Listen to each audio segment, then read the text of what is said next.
Ah, damn it. I forgot to change the thing. Whatever. Ugh.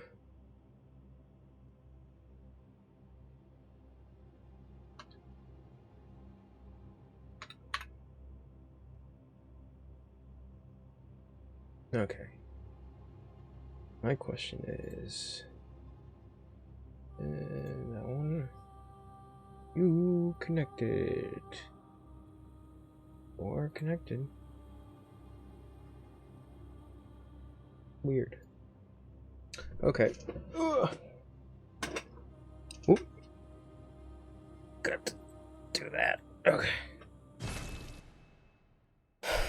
There's that.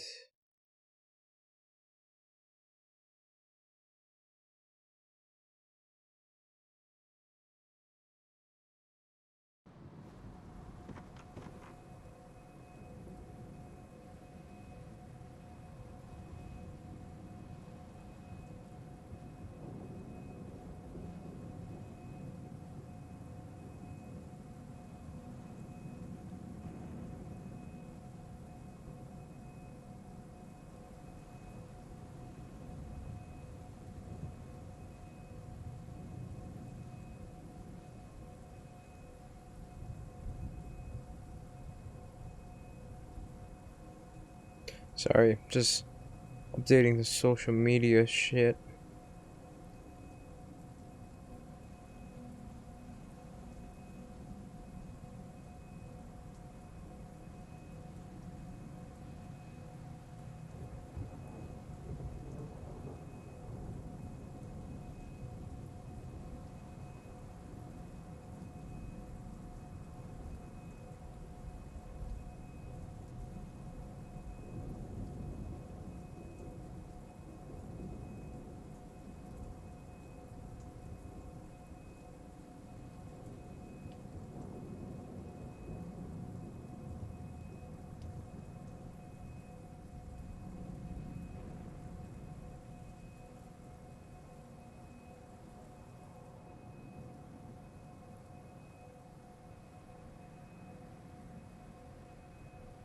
Okay, sorry. Just had to update everything.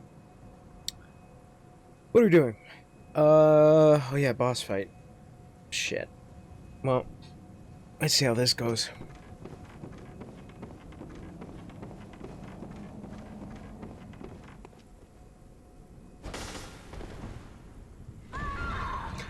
At least I had no echoes. That counts. Way to kick off the stream. Oh god. It's a fucking great way to kick off the stream.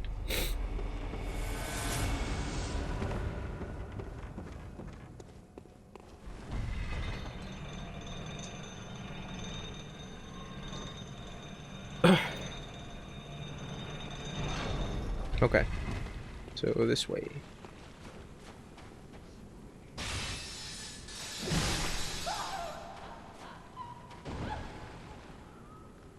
Sup?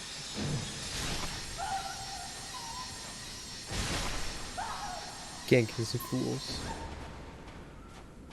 Did you sleep, boy?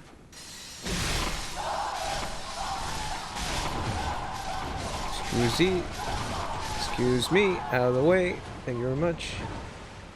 That was a bit mean. Alright. This boss fight's not gonna be great.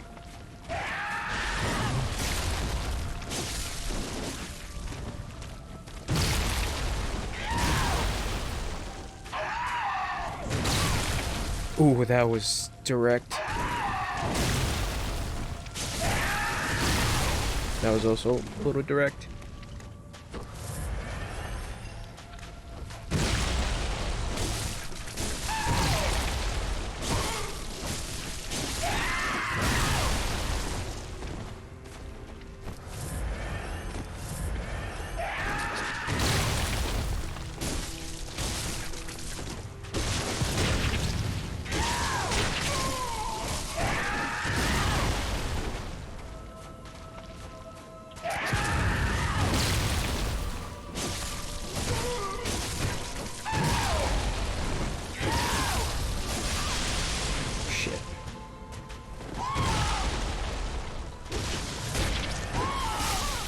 Oh, you bastard.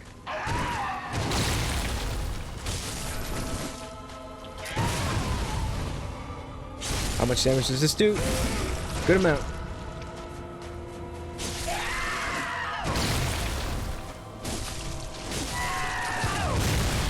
Ow. Okay.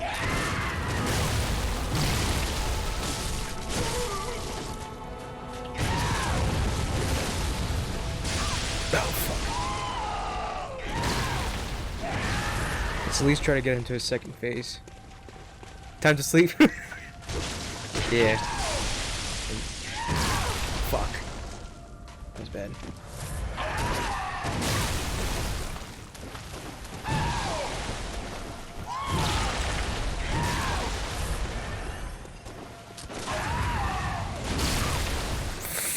Fuck.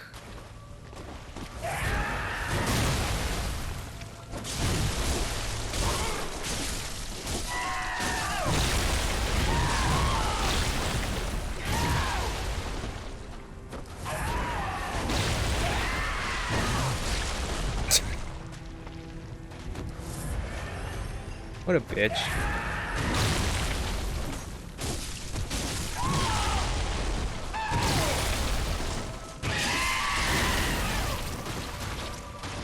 Here comes the fun part.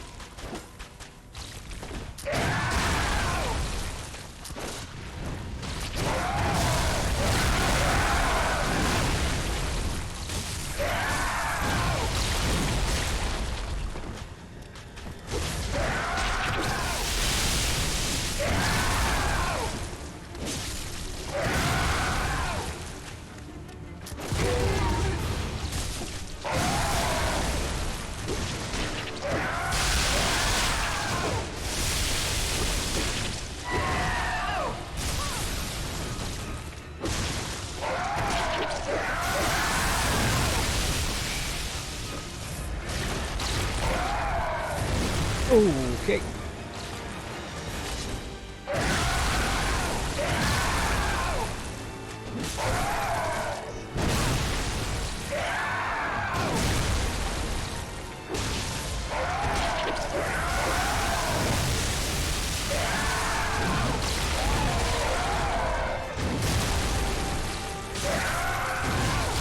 Shit.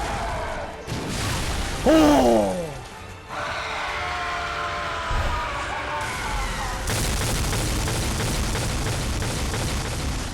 That doesn't seem like fun. 117. That's how it be. To get a little comfy, I guess. We're gonna be out here for a while.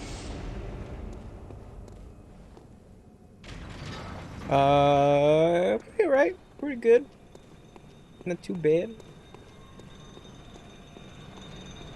I meant to stream earlier, but I was making the channel point thing, the key. So that's what took up most of my time. Because I was trying to figure out what exactly it should be. But at least I got it done. The only thing I have to do is come up with rewards.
God damn.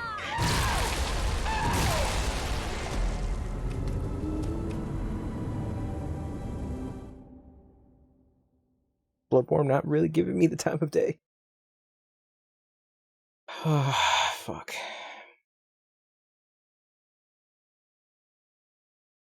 I think he's literally the last thing we have to fight in this DLC. I have to call back up.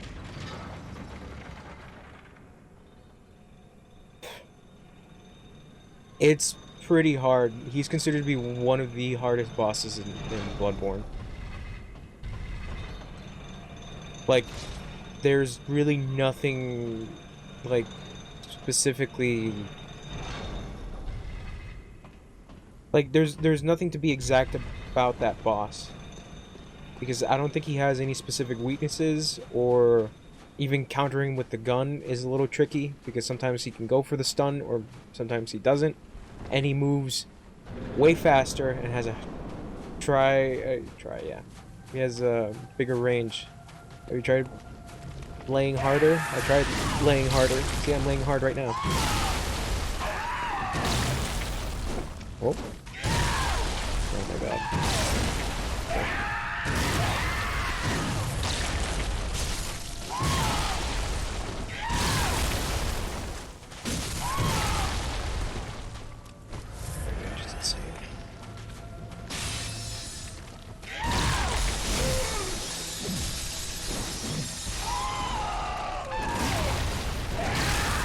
Jesus.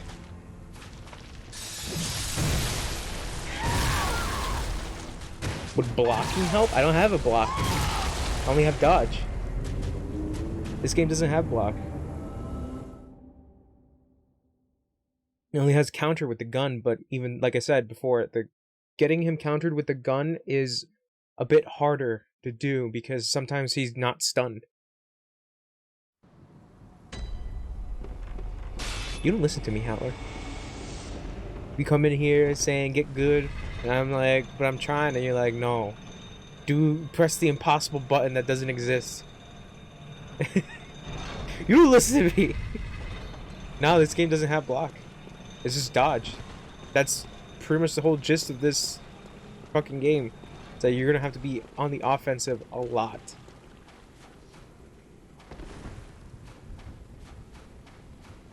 It's not like that's why this game was completely different from Dark Souls, because you don't really get shields. I think there is a shield that you can get, but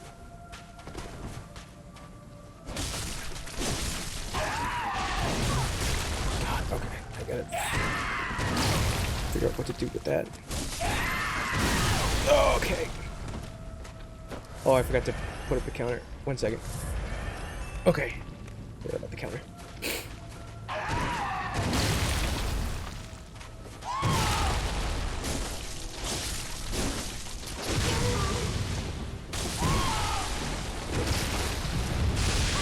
Shit.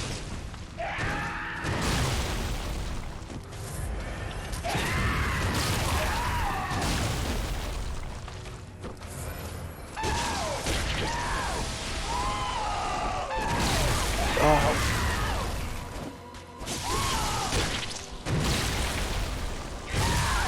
That's fair.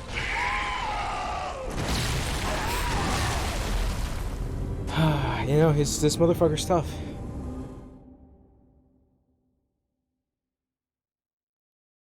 I don't know if I should,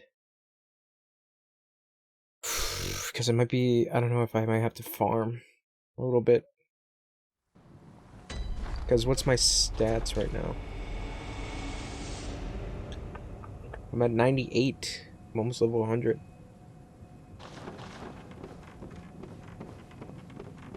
This game's not even New Game Plus. It's just a regular base game. Thanks, man.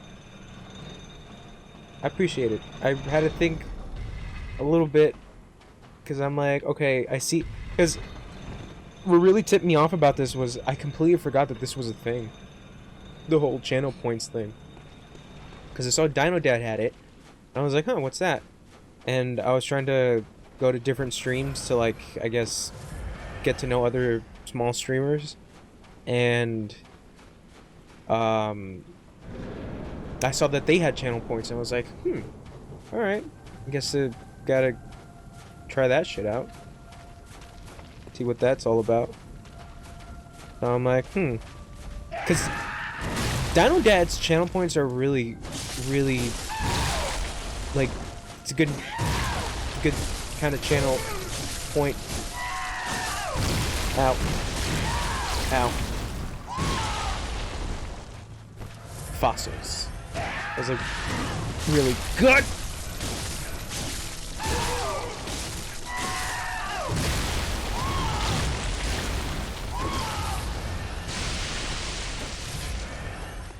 Fossils is a really good thing. Fuck you, bitch.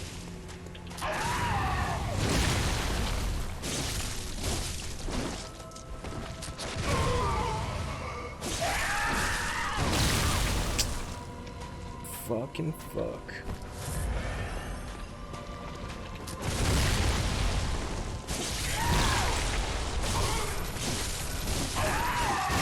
Ah, bitch.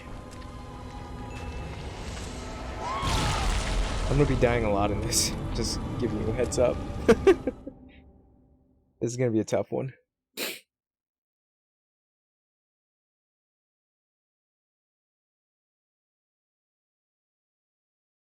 Don't worry, we'll get to that 200 in a bit. I feel like this stream is just gonna be dedicated to this one boss. Because we have this boss and the last boss of the game. And that's it.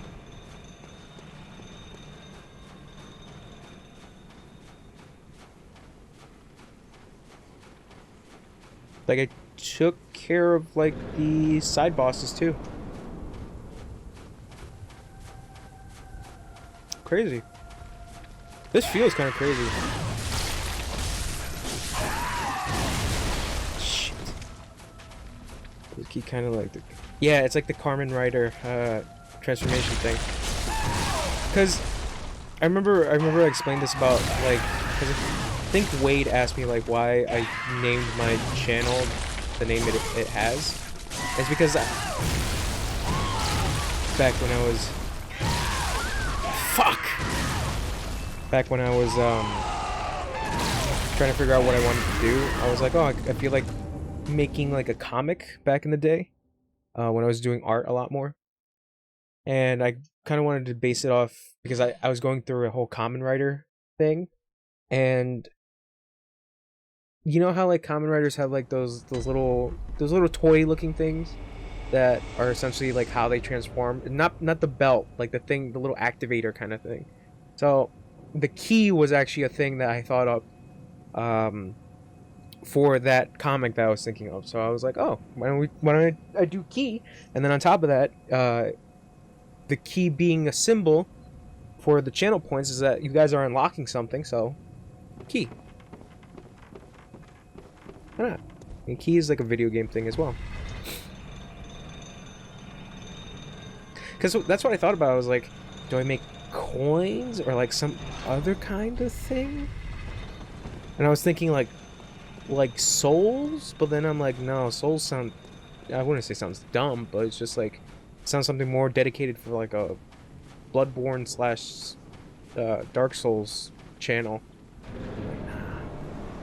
That's why I made the key the way it looks, because like those little activator things for the Kamen Rider shows look like toys. That's pretty much the whole thing about Kamen Rider. They're like, it's a show to sell toys.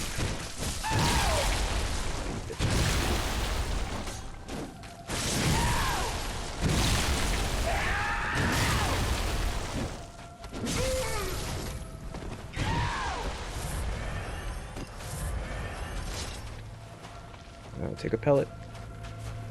Can it not take a pellet? Oh, okay. Let's say what the fuck.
Kamen Rider. I really gotta watch Kamen Rider.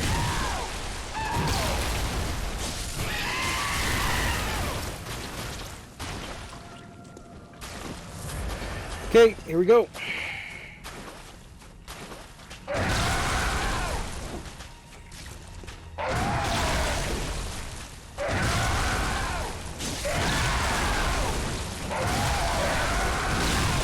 Fuck, that's bad.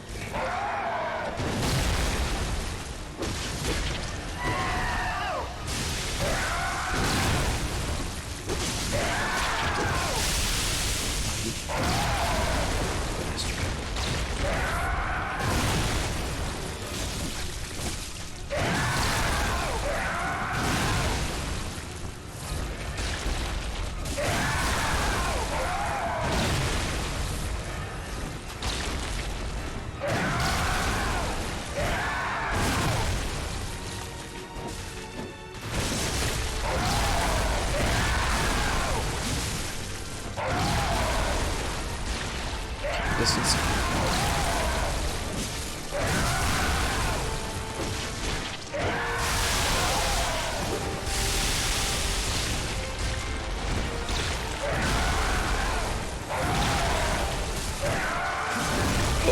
Okay.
Bro, my heart is beating so fast.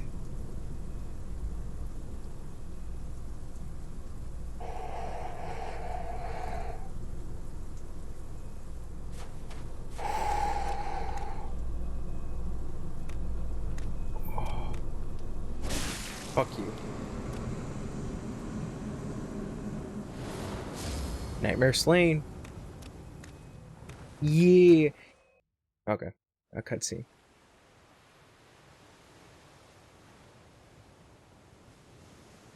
Fuck, dude. Like, my heart, like, after just beating that. Ah, sweet child of Kos, returned to the ocean.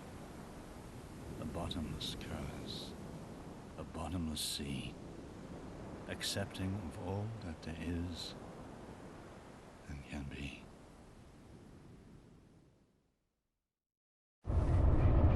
Oh, fuck.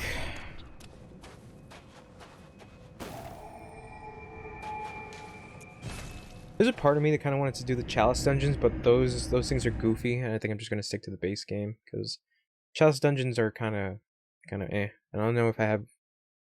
The problem is that also getting stuff for Chalice dungeons can be a bit of a pain in the ass. Very well, Ugh. Let's upgrade. Play Pokemon Go? I should. That's like the Bloodborne of Pokemon, right? Alright, let's use some of this. Because let's get to 100. We're gonna have to probably kill some bitches. Gamino. Very well, Ooh, I need a little bit more. Alright, we gotta go kill some bitches. Damn, man. Just the end we have.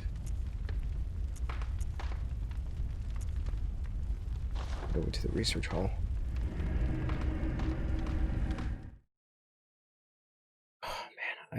my heart was beating so fast. Oh, fuck.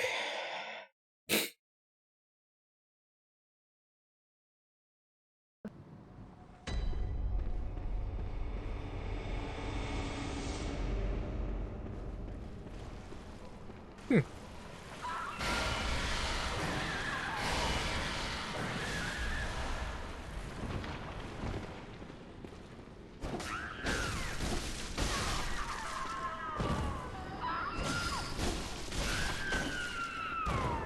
Hmm. They have a good amount.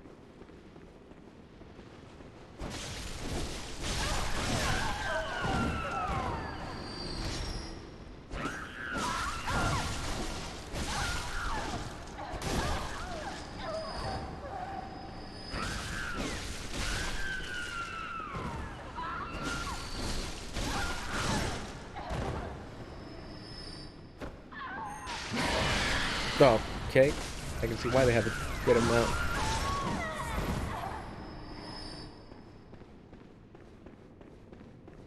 This person. Don't know where I can get some more brain fluid.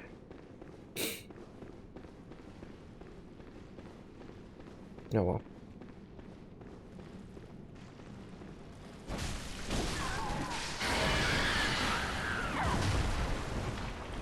Alright, I'm out of here. Oh!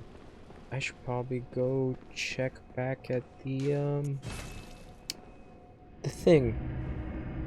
The cause. Because well, the orphan dropped something. Another weapon, but I don't think I have the rune to activate said weapon. I'll go check. Oh.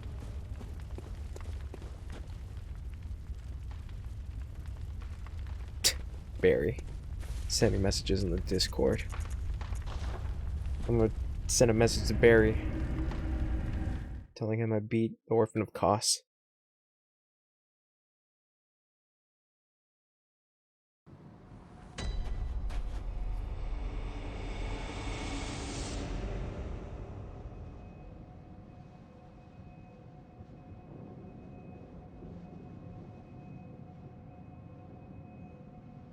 Okay.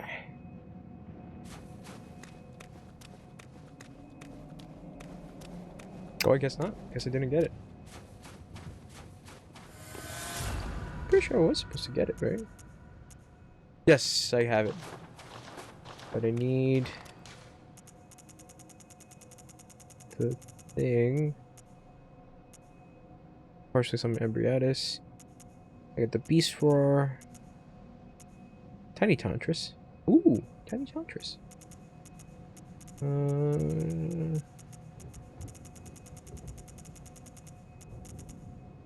I need to check out what is the requirements to use that thing.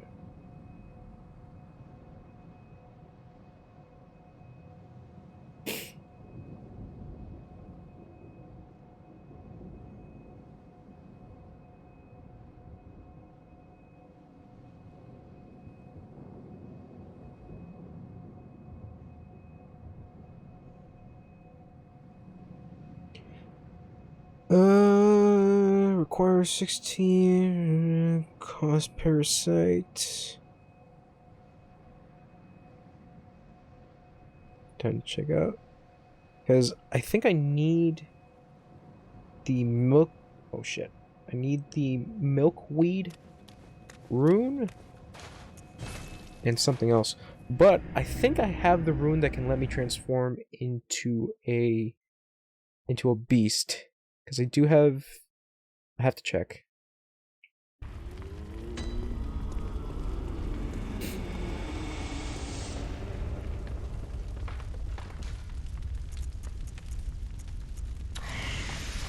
Yep. I have the beast shit. And then let's get the... Oh, but I don't have the beast claws. I'm a beast, though. We're pretty good.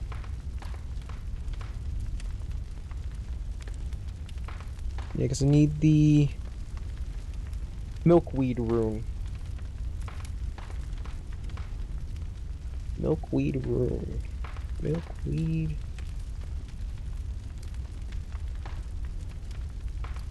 Milkweed rune.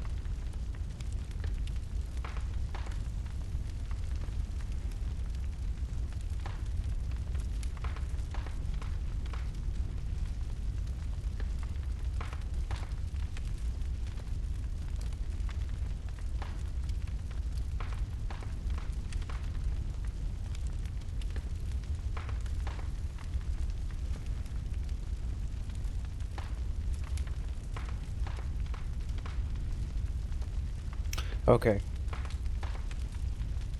So we have to get it from Adeline, the one that was bound to the chair.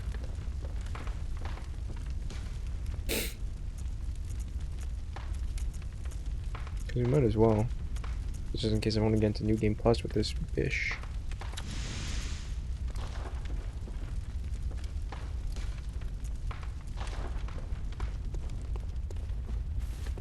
So I have to find Gammon the Very. what's it called?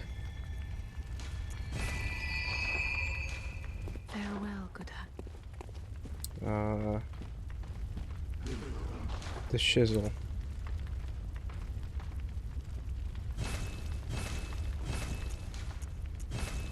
Gotta find the brain fluid from the non-hostile big heads in the research hall. I have to go find those guys. Oof, fuck. Those are non-hostile ones. Oh, was that at the top? Because I remember I think I saw a couple at the top. We'll go check. You know what? Actually, now that you brought up the whole thing about Pokemon, Howler, I've been thinking about doing a Pokemon game. Or Pokemon related game. But I'm not good at Pokemons. Ah, shit. My weapon's at risk. Oh, we got this.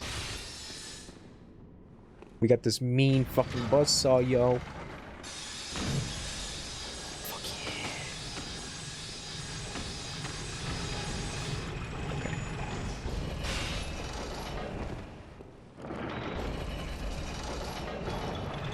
I can't believe we're almost done with Bloodborne. I thought this was gonna take me much longer. What's up, bitch?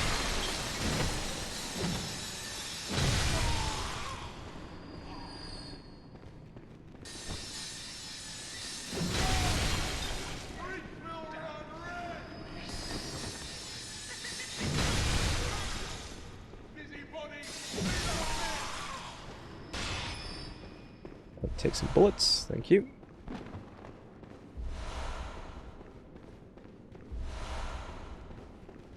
Okay, what does blue elixir even do?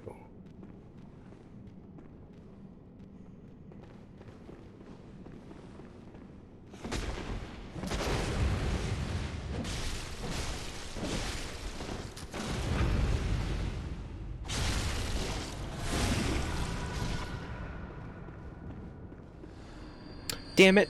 Son of a bitch. Gone.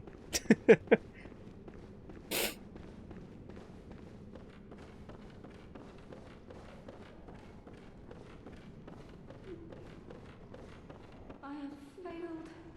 Please. I have failed. That's cool.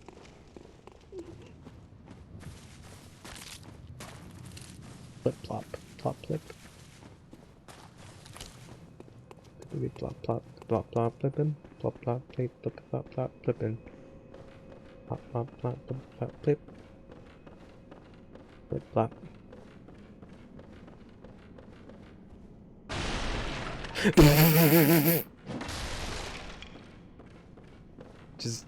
Just break Lady Maria's chair. It's fine, she won't be back.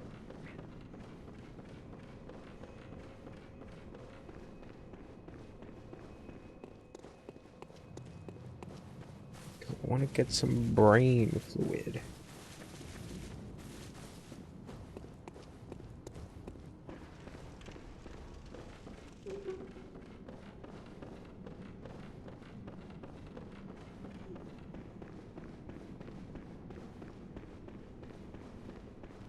Because it said the non-violent ones. In brain slabs ticket. Watching X-Files with the lights on.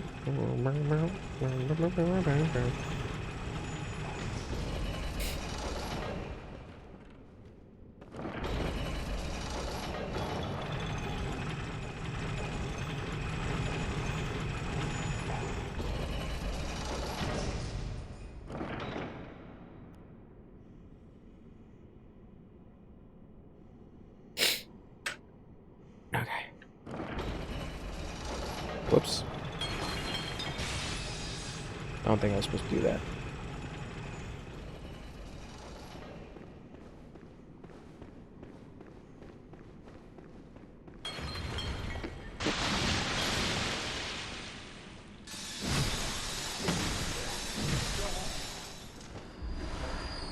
Thanks, Ming. Lady Marie, will I not sin?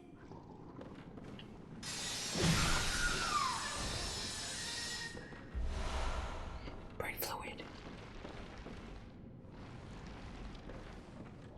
Lady Marie, will I ever, what say you?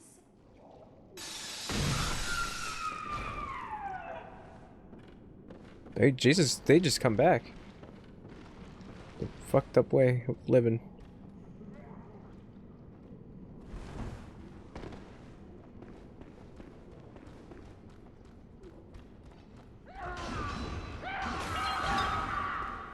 Okay, those guys are going nuts.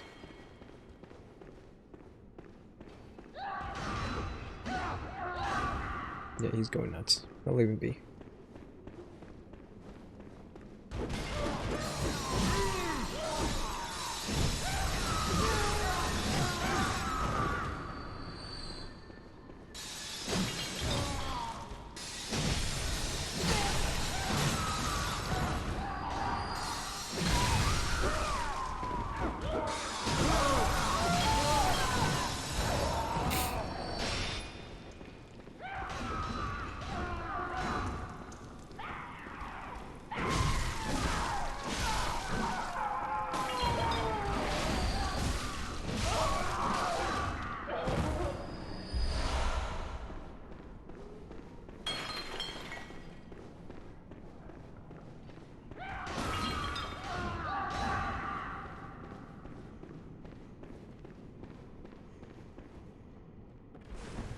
How many brain fluids I'm supposed to bring back?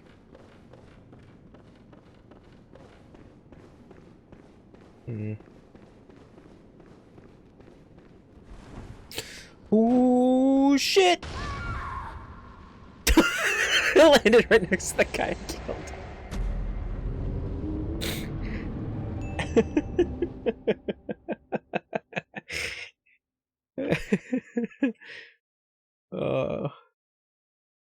Thanks, Bloodborne. I'm gonna have to go collect that shit. Whoops, just hit my microphone.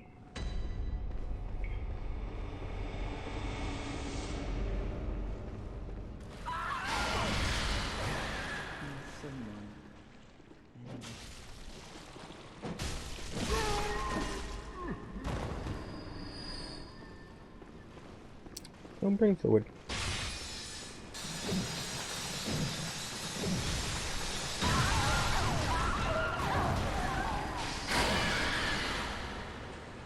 Shit, my echoes aren't here.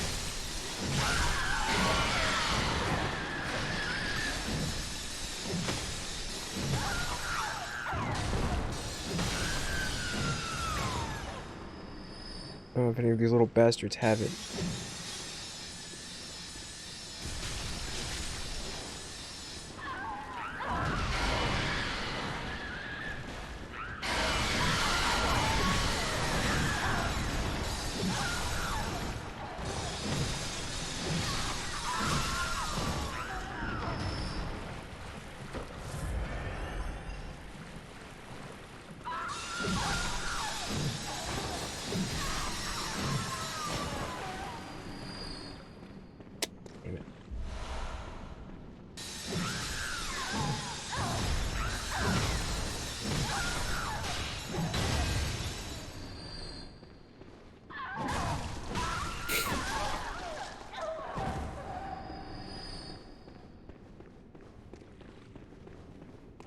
Anyone have my echoes? I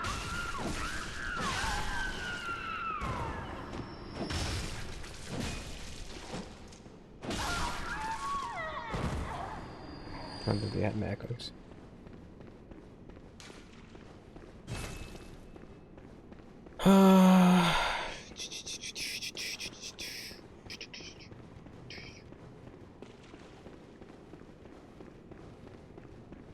Please. Oh.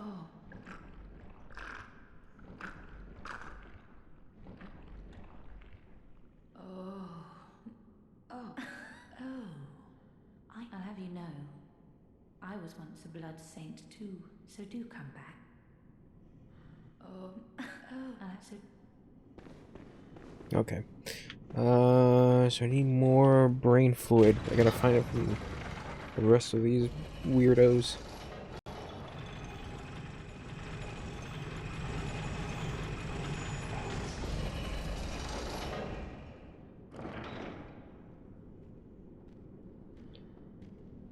Push you turn it on yourself.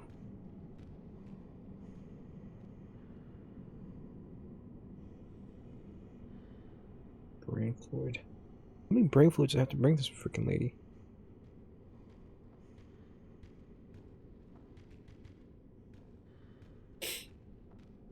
Okay, uppermost catwalk.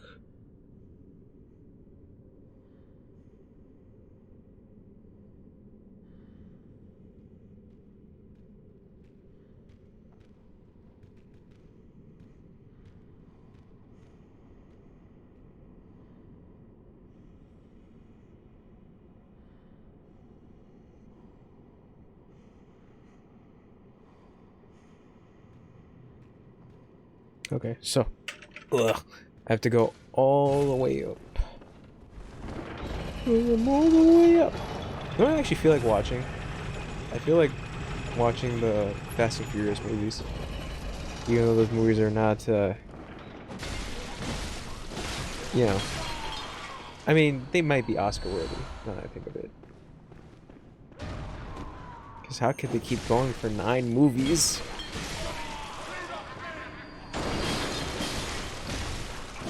Wait, did the one with Vin Diesel and John Cena drop? The one where John Cena is his little... I think his little brother? Like 1 and 2 in Tokyo Drift. Tokyo Drift is one of my favorites, but for apparently I found out that like a lot of people don't like Tokyo Drift, which is weird because I'm like, that's the most different Fast and Furious movie like ever. I think that's why I liked it so much. Yeah.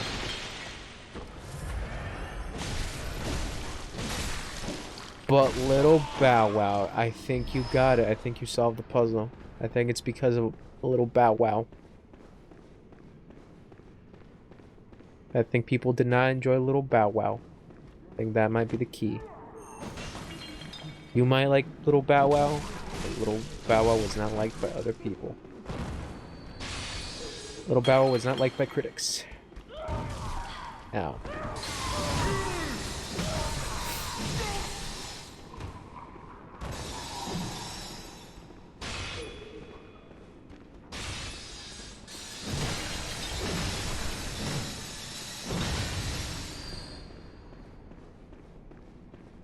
Can I skip to Hobbs and Shaw? I'm just asking. I'm asking, like, if I could skip a couple of Fast and Furious movies. Because Hobbs and Shaw looks dumb, but I want to watch it.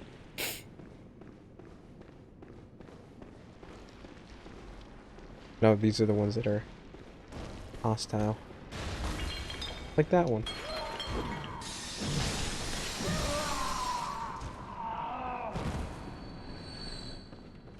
Hobbs and Shaw.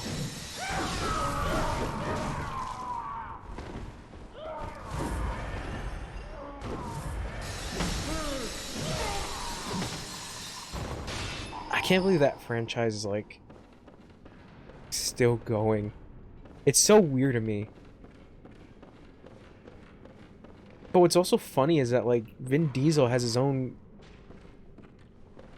his own video game company too. Cause do you remember Wheelman? Bro, I've been thinking about rebuying Wheelman, but at the same time, probably not. Cause how, like, it was kind of bland. I think that was the thing about Wheelman, is that, like, for me, it felt really bland.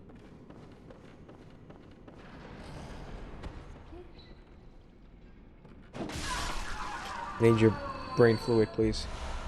Thank you.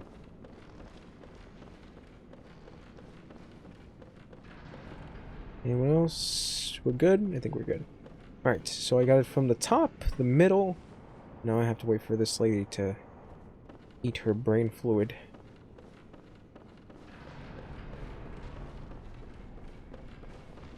No, that's on the way down.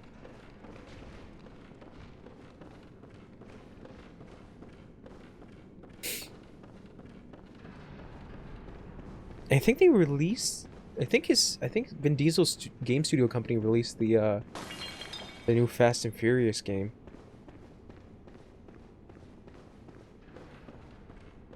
Hey, him and Michelle Rodriguez love the Takan fighters.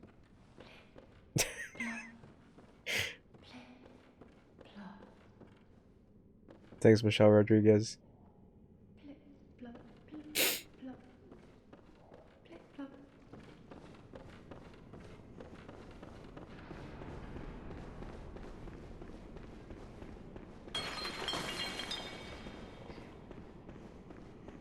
You know what? I have another question. I don't know if you're gonna be able to answer this at all. I don't think anyone's gonna be able to answer this. But is Vin Diesel his, like, actual name? Like, I know it could be like Vincent, but is Diesel really his last name? I have so many questions.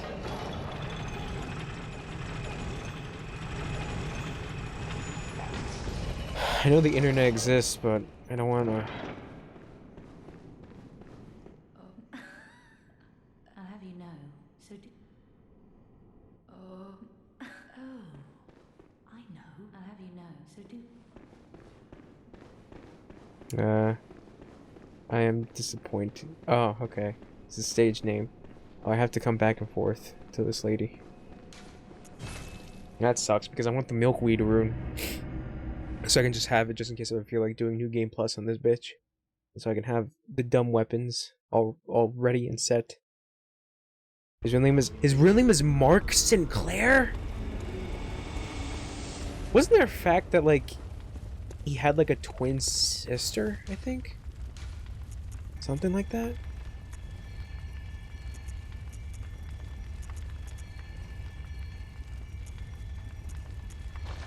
What is this one? Is this the root one, or is this just a regular one? I think it's just a regular one.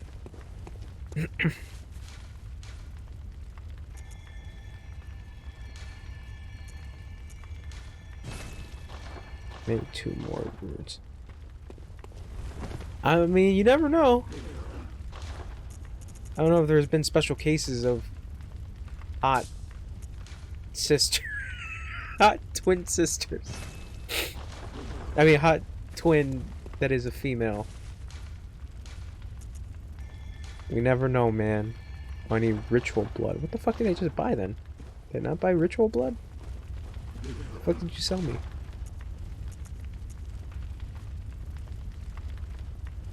Yeah, I bought ritual blood.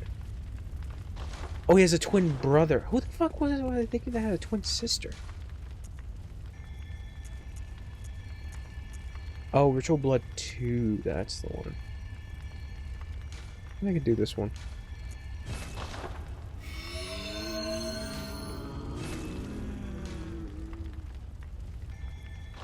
Yeah, let's go. He has a twin brother. Is his name Vin Gasoline?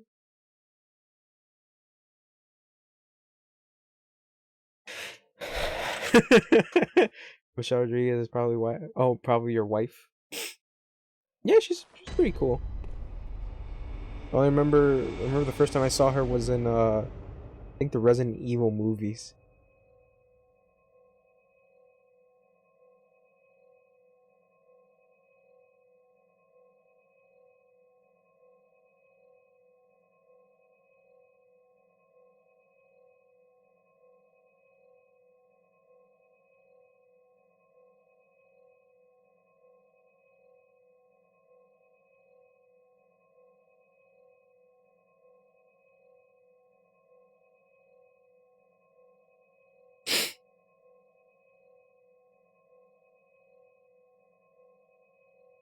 Okay. Let's explore this little bit for a second. The thing is, I'm waiting for that lady to, I guess, digest her brain fluid, and then I gotta go give her some more brain fluid.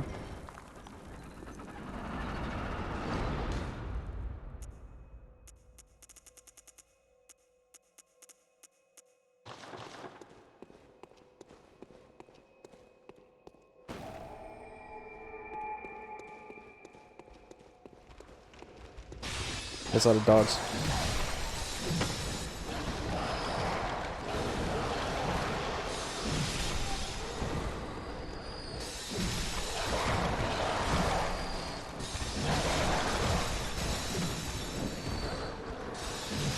I think I might be a little too overpowered. Yeah, I think I might be.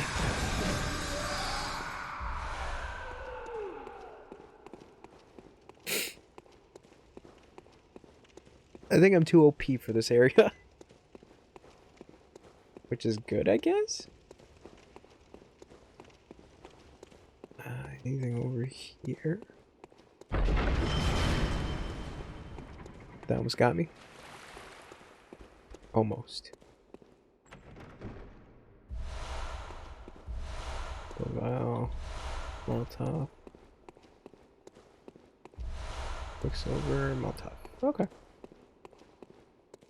Not that bad. Not that bad.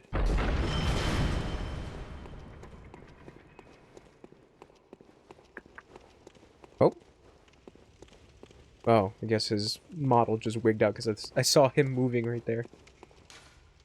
Okay, that's just locked. So I have to find... Oh, ladder.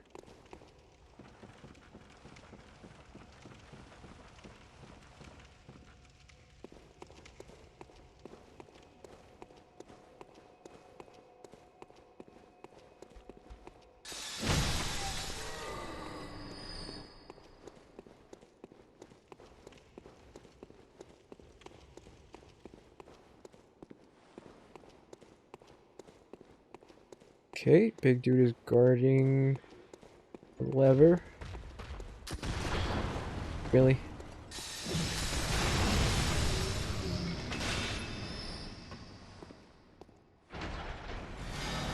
Okay.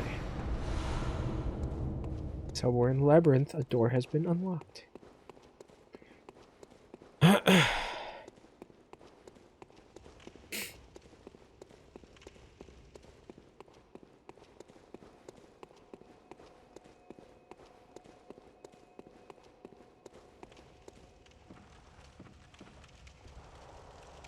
You know what I feel like doing, to be honest? I feel like doing a Bloodborne compilation of me taking on the bosses and me dying super hard. I feel like doing that. Guess just to have it. I think in general I feel like doing just compilations of my stream. Oh fuck.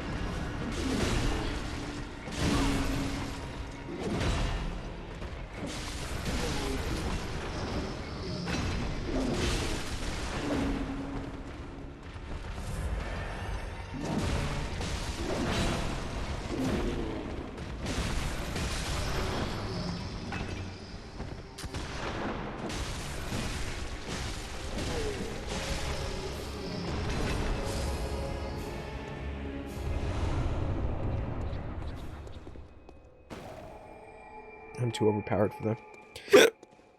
I feel like I did this chalice dungeon already. I think I might have, because I think that was the boss of the other chalice dungeon. I don't know. Well, it depends.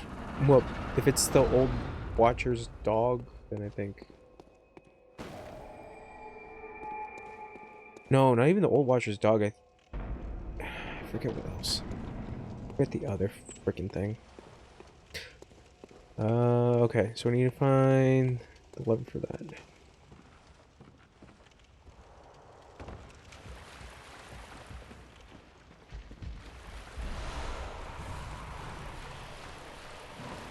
Oh.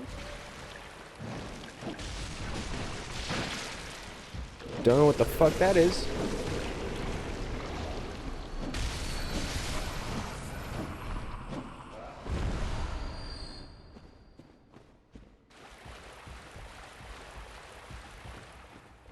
It's always the...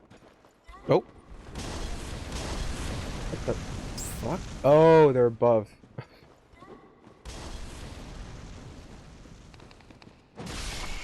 I was like, wait, what?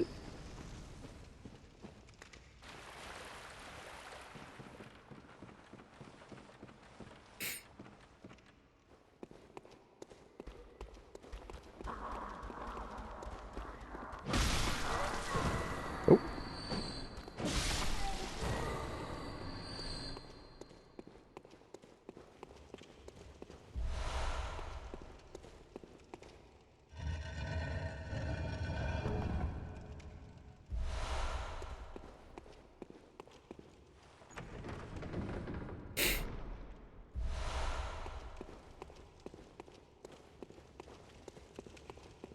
Is that everything? Oh. Yeah, it's everything.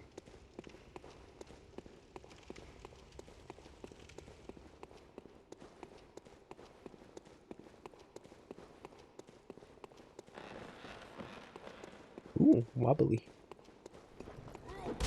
Oh, you bitch. Smack him off.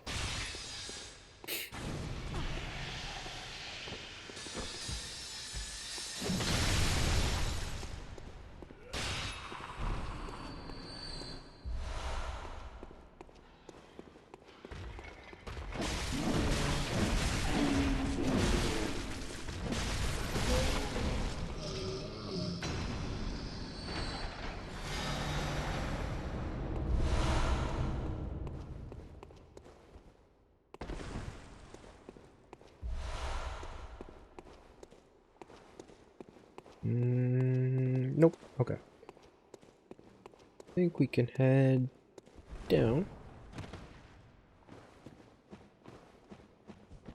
And head up. If it's the like giant boss with like scythes, then I think this might have been the same chalice dungeon I did before.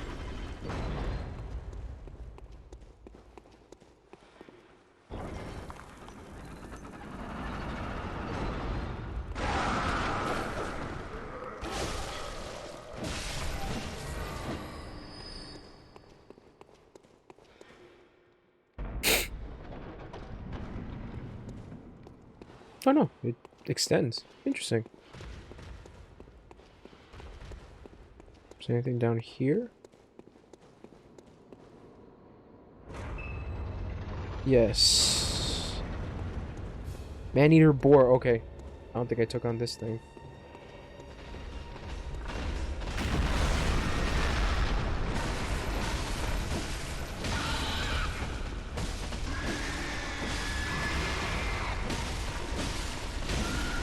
Fuck you, pig. There we go. The pig is the actual boss.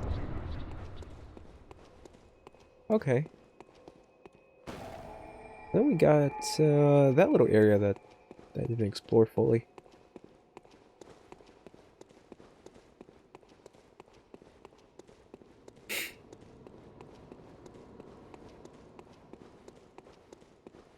Ooh, actually, now that I think of it.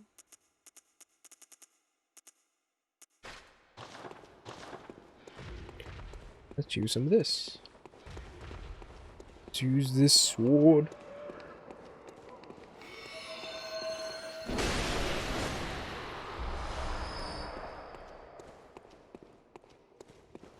Ooh, 10 killer bee. Sword.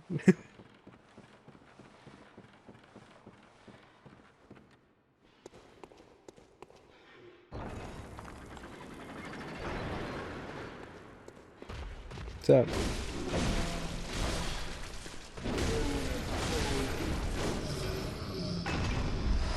Give me that shit.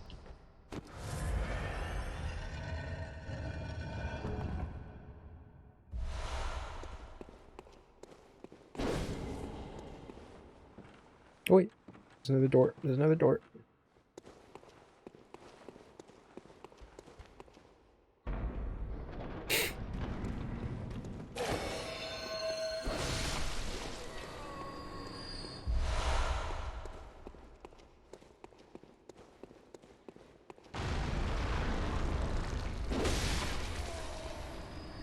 Something sounded like it crashed.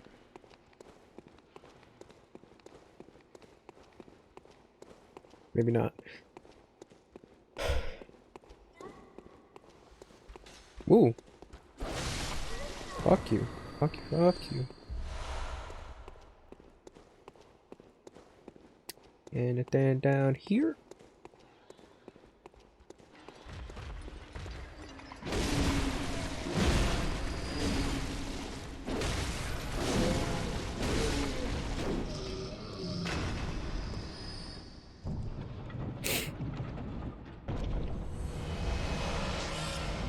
Perfect. That sounded like a noise.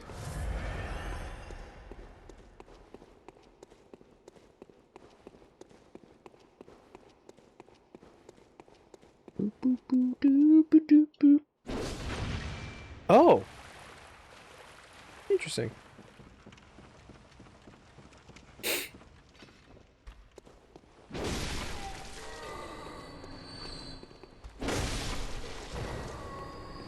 I was about to say, why am I back down here?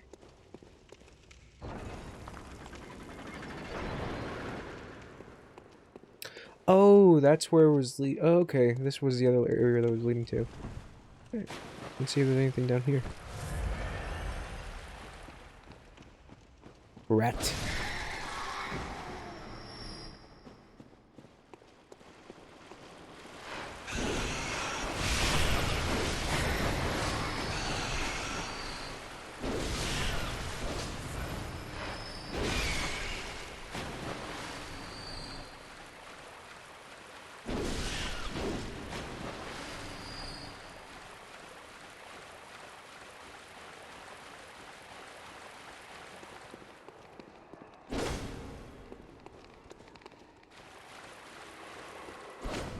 Oh, you fuck. It was one of those blood dudes you get gems off of. Okay. Yeah, there's nothing down here. Let's get out of here.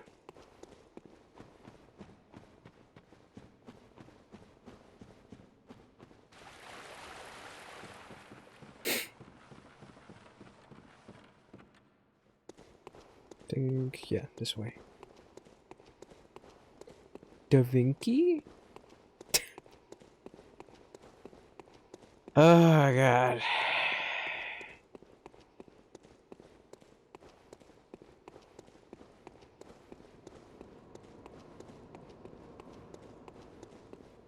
The mem has become too strong.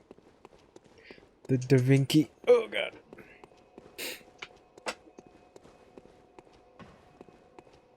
Whoa, what was that? Oh. Upload device.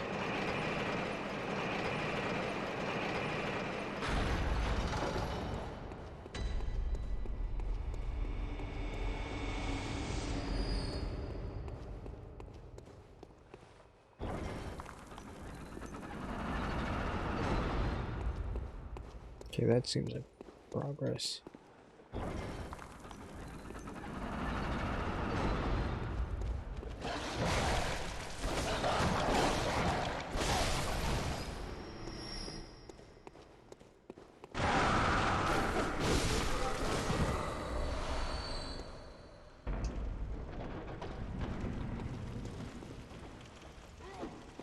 Oh, you fuck.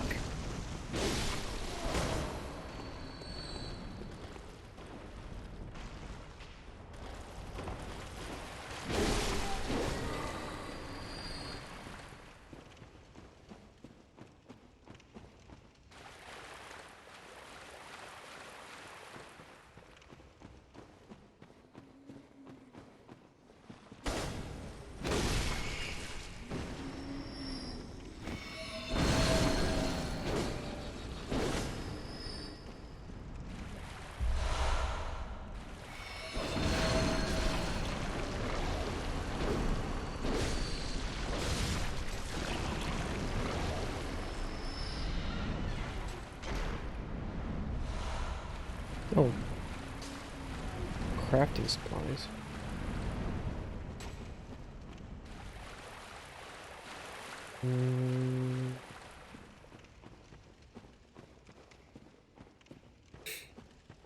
Oh, does this lead me back around? Yeah, it kind of does.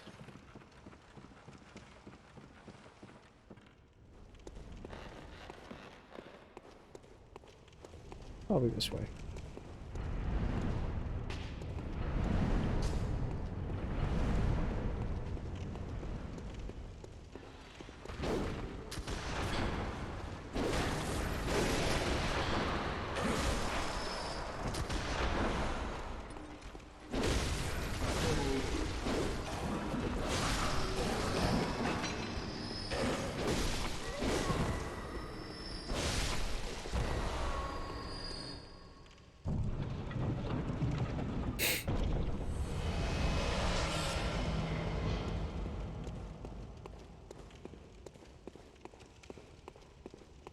Okay.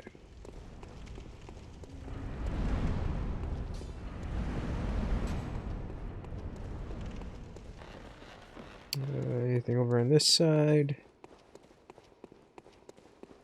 Boop, boop. Yep, couple stuff. Couple things. Oh, neat. All right. I think this part of the area should be cleared.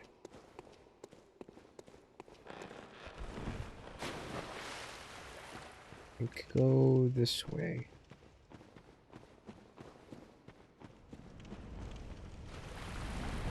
Get back up.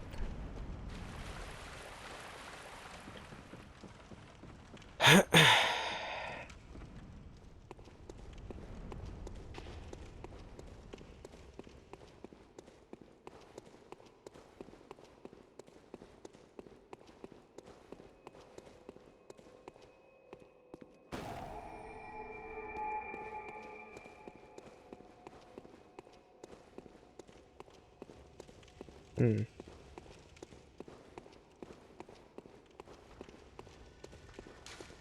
Okay. Can open that.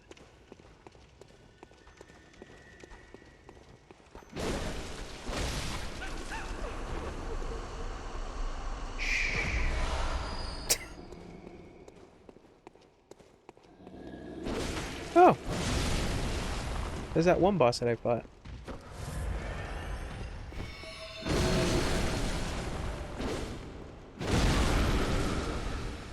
Ooh. Damn it. Okay, you gotta go down now.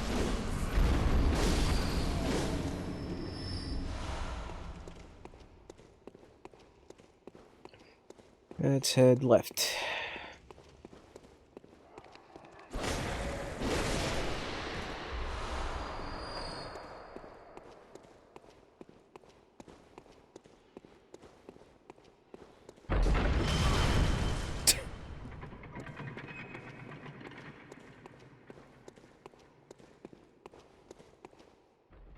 Okay, now that's open.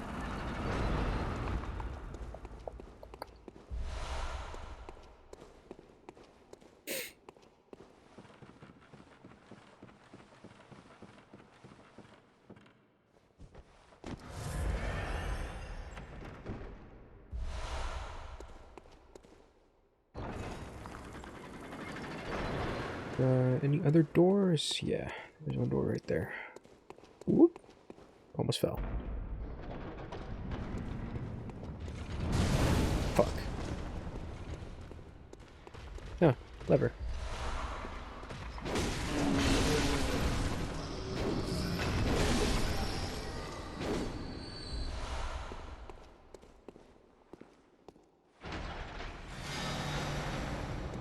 Nope, I unlocked it.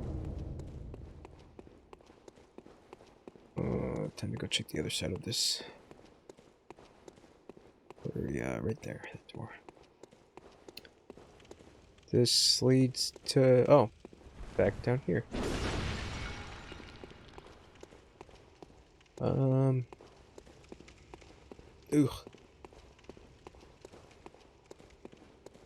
Ah.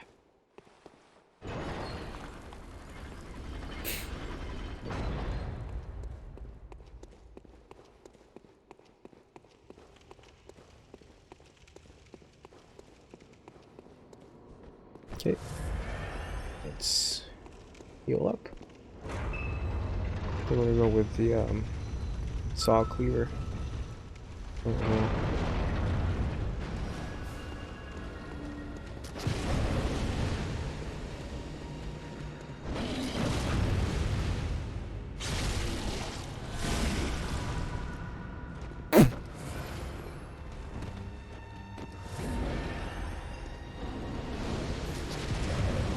Stop it.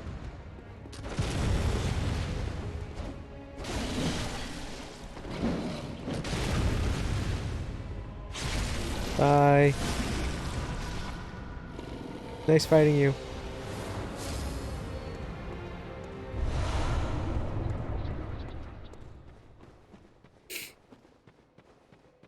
Okay. Alright. Ooh, ow. Let's go check on Annalise. Is that her name? I don't fucking remember what her name is. It's a fucking lady. That brain juice lady.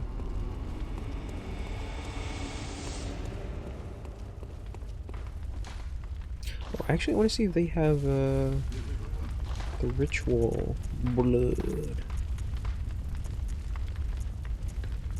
No, but they do have materials for the other shit. Research hall.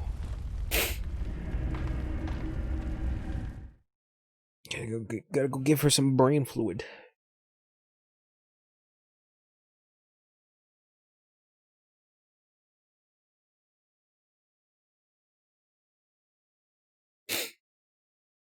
Ow.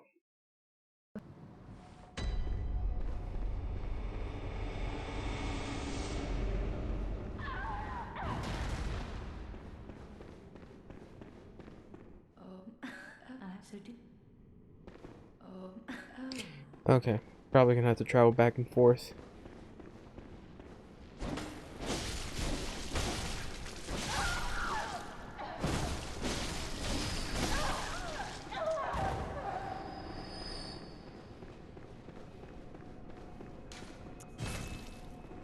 I should be actually fighting the final boss right now, but I want to get the milkweed rune so I can just have it. And not come back to this and be like, oh, damn, now I gotta do the fucking DLC again to get the milkweed rune. Oh, shit, yo. I think it's just traveling back. Because when I was looking up the guide on how to get the milkweed rune, it's just pretty much, yeah, talk to her. But it's gonna take her a while to absorb it, I guess. And pretty much what you have to do is like travel back and forth.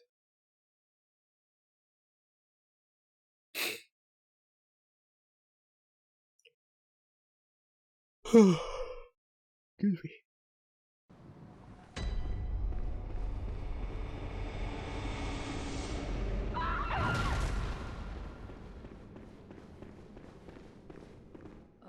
I'll have it so.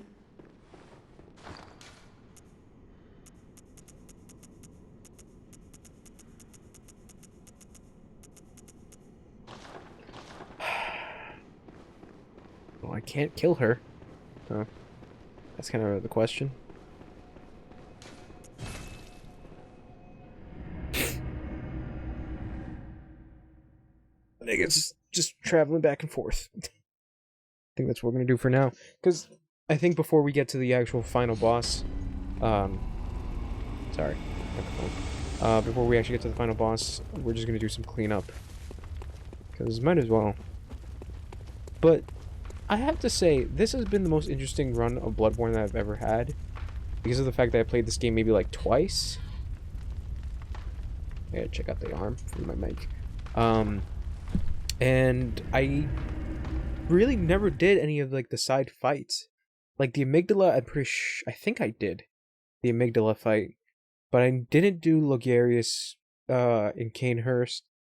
I'm trying to remember. There was like another one that I was like, oh shit, I didn't realize that I actually beat or didn't do. And yeah, the DLC. The DLC was another thing that I never touched. I only saw it, but I never played. Please, There we go. hello, please,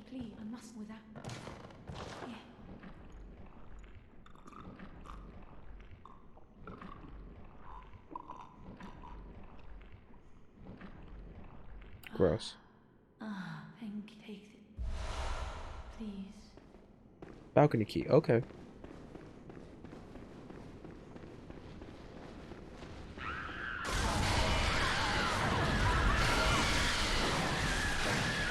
Ow.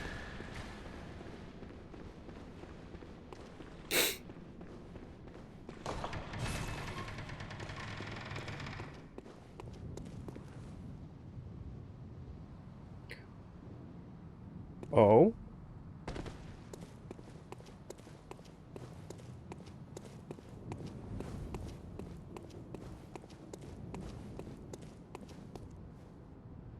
Oh. This is a much different area.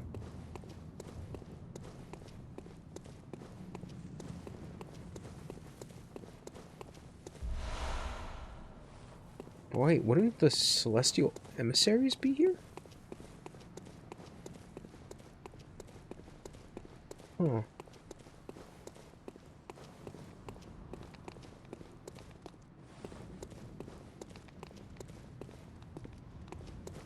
I don't know if this might be a problem. I'm just gonna heal up just in case.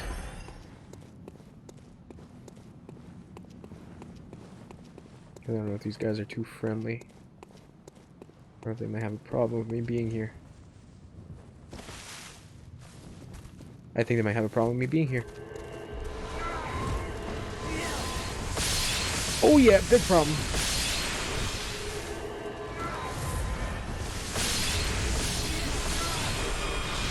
Holy shit.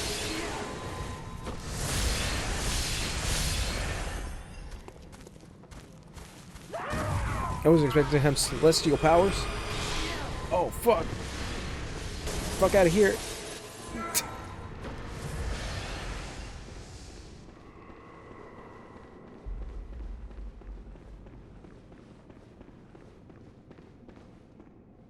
Whoa. Wait. Oh, okay.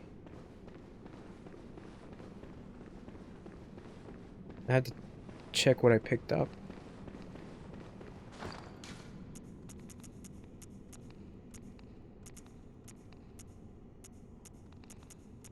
That'd be a key item. I think it might be a key item.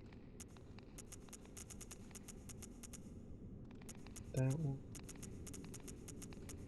Something weird. That one. Black Sky Eye. Ooh, summons a tiny meteor from the dark depths of one's pupil. Ooh, neat. No! There was a treasure chest right there. Fuck.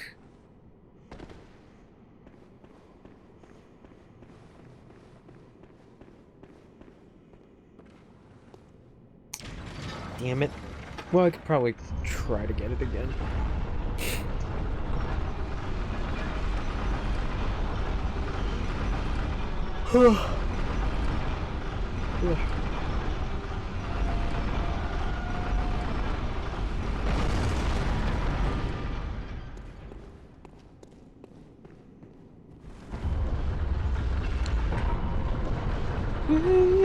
Before you go, wake me up before you go.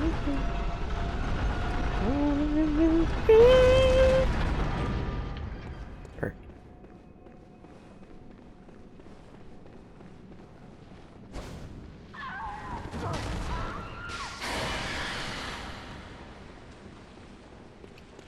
Wake me up.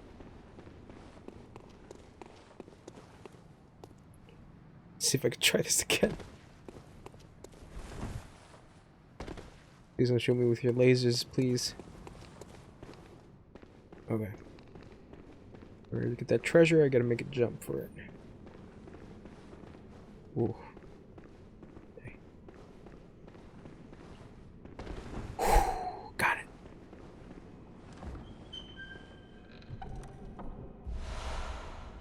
Nice. Alright.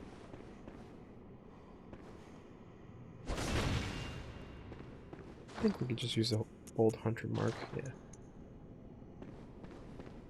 Fuck it. We'll take the elevator back up. And then we gotta do some traveling back and forth again from the Hunter's Dream back to the research hall just to get her moving, I guess.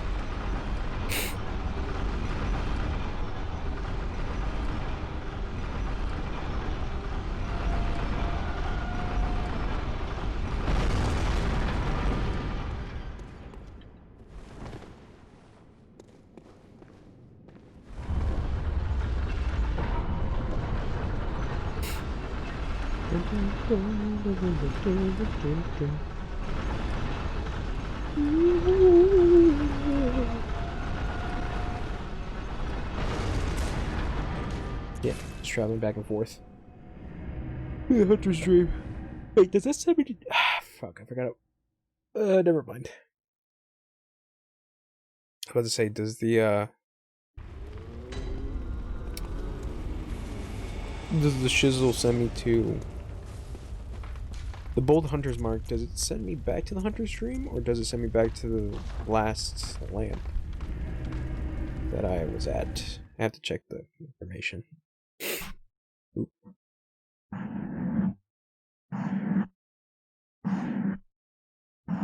Rubbing my mic.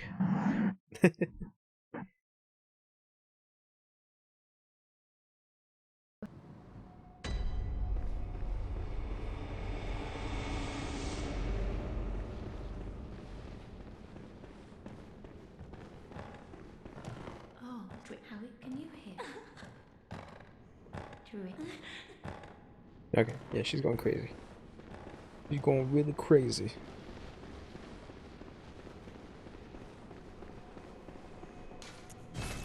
I think it's just traveling just back and forth. I think all I have to do. Probably 3 or 4 times, maybe.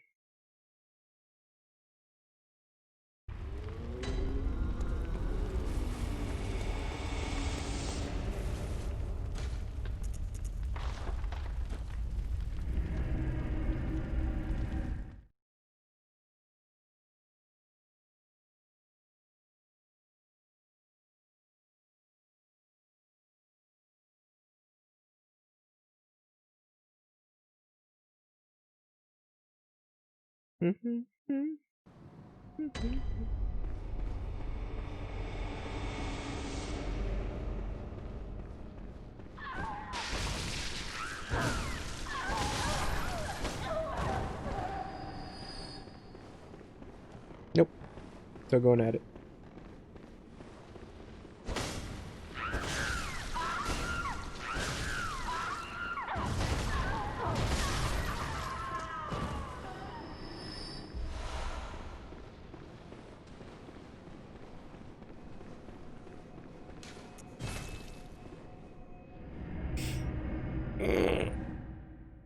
Oh. I hope it was just 2. I think it said you had to give her 2 because where they were.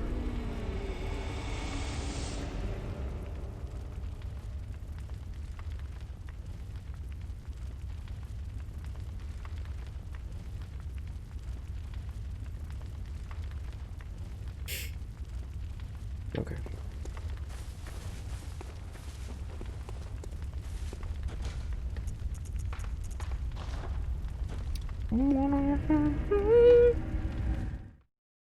Wake me up before you go.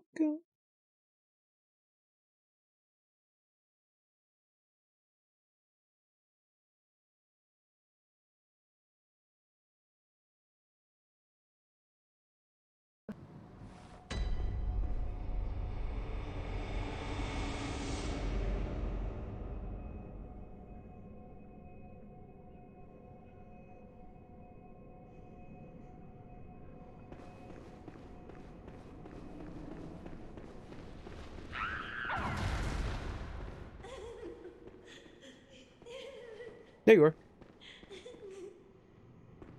Oh, held one last time. Mother Smiley. I want.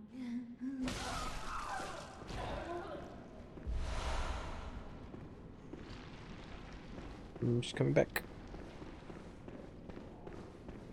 Oh, held one last. Mother Smiley. I want. Nasty.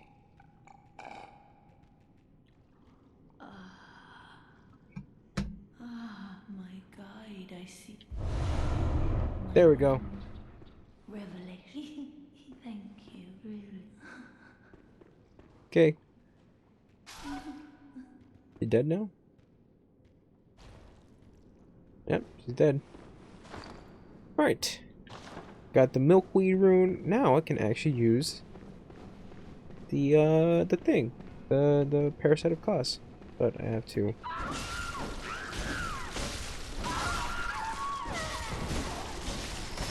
do some stuff. Don't mind me.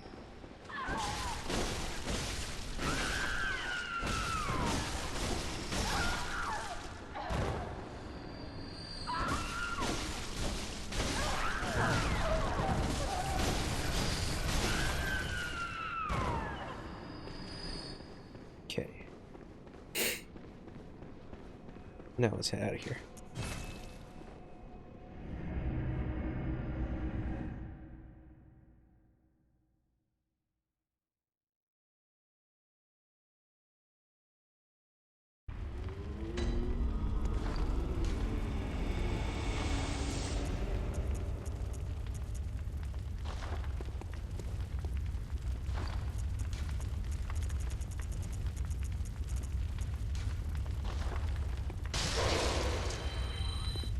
Gamino.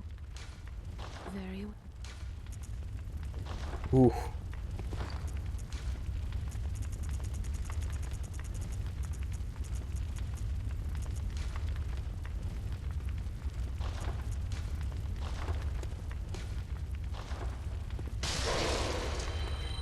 Gamino. Very well. Very well.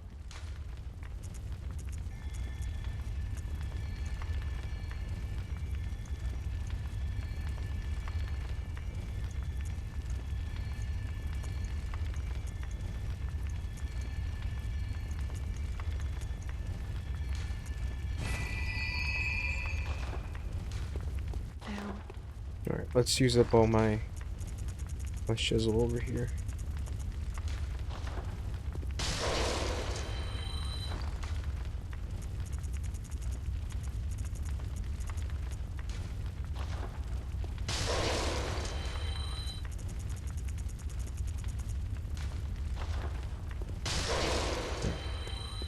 What I'm gonna need.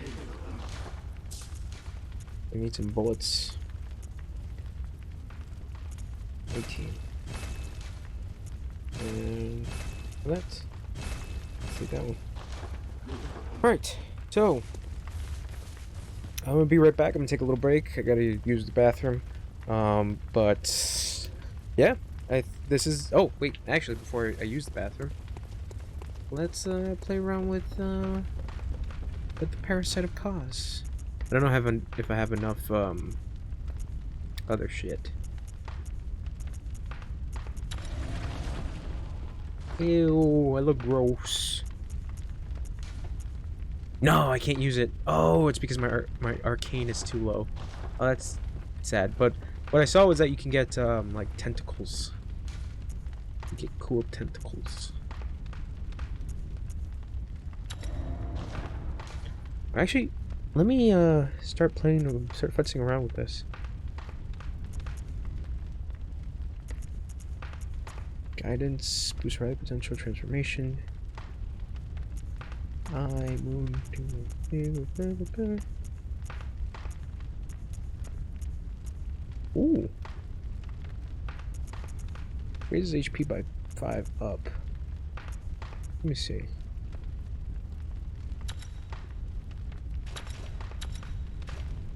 Oh, what should I set to this one? I think it might have been. Yeah. Convenient.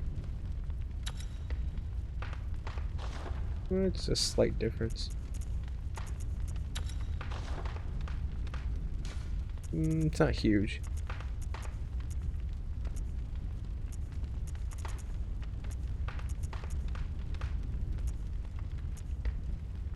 That one are more blood echoes. I think Great Lake is the one that's been helping me out.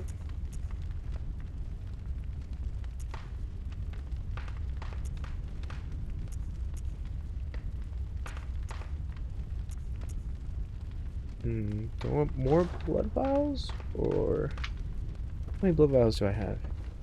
My stock. Stored. I have 125. That's not bad.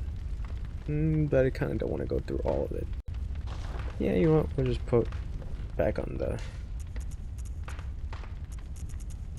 Great Lake.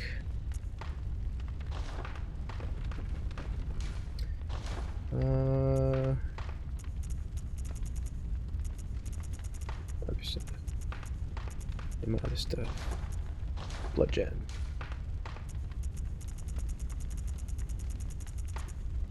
Okay.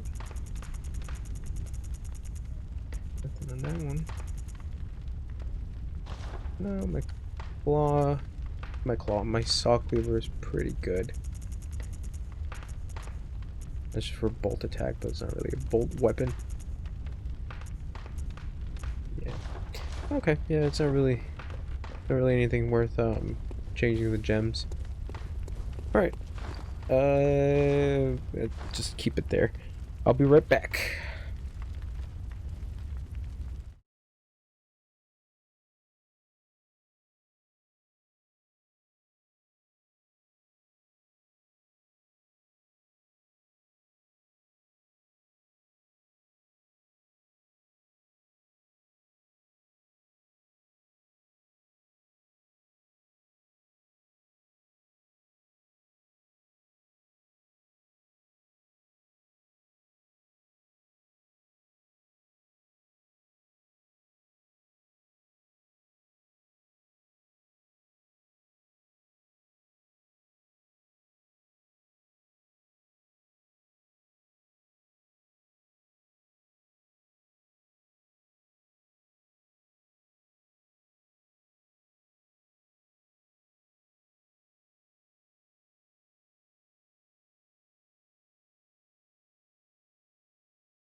Okay, I'm back. Alright, so here we go. Final boss time. So before I enter the area, I need to eat this. Delicious. I don't know if I'm eating it or just breaking it. I think it has to be 3 in total, but I have 4, so let's use all of it.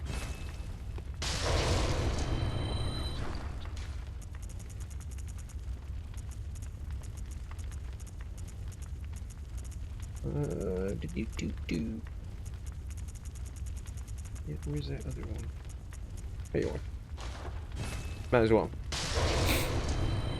Alright, so Gurman is waiting for us.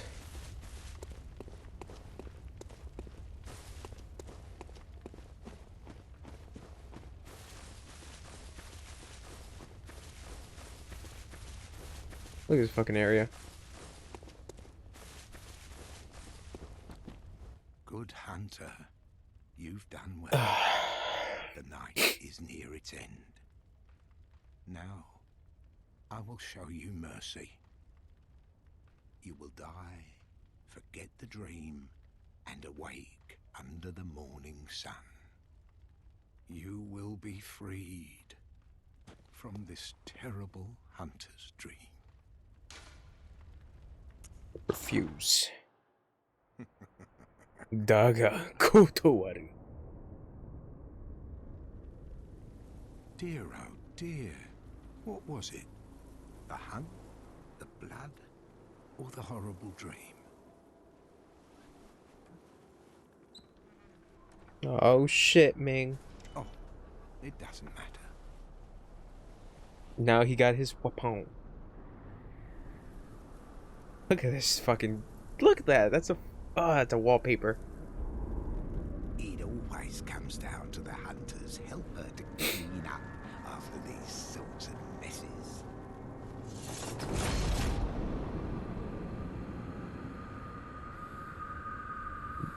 Alright, here we go. Tonight, Gammon joins the hunt. Gurman joins Smash. Oh shit. Here we go.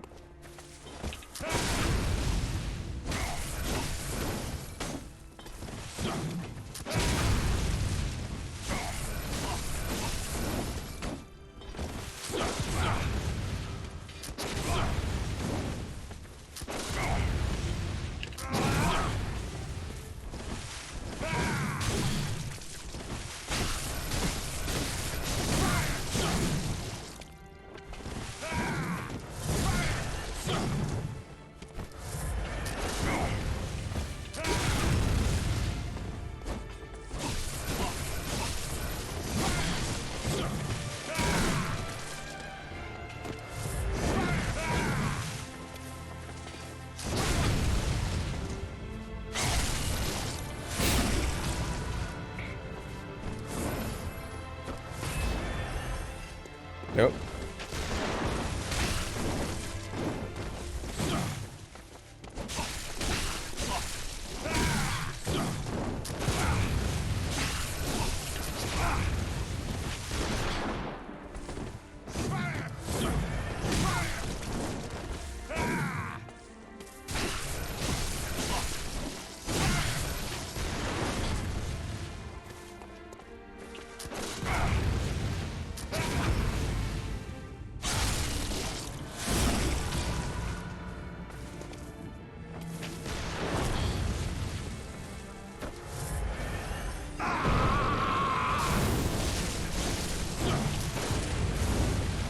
I don't think he gets stunned now. Oh no, he still does. I'm wrong.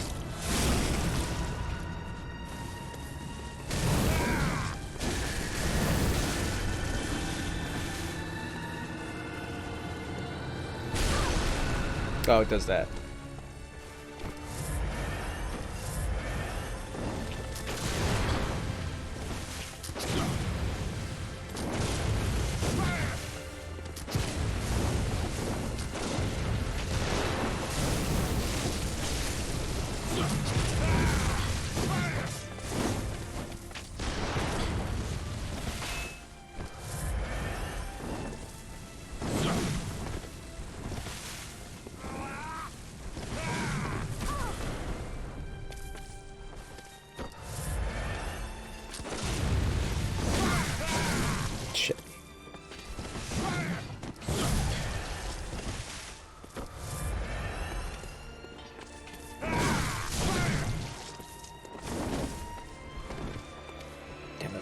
hits pretty hard.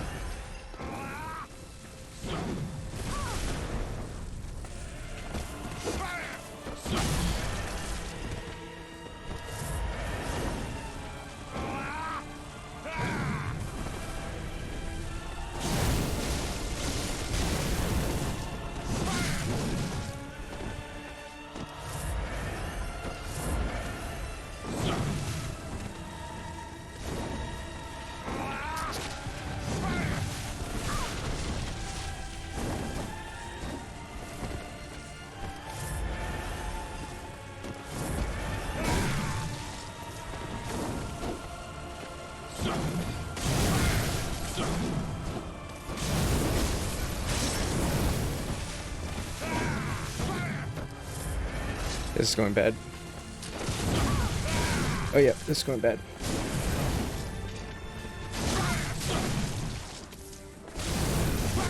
Oh, fuck.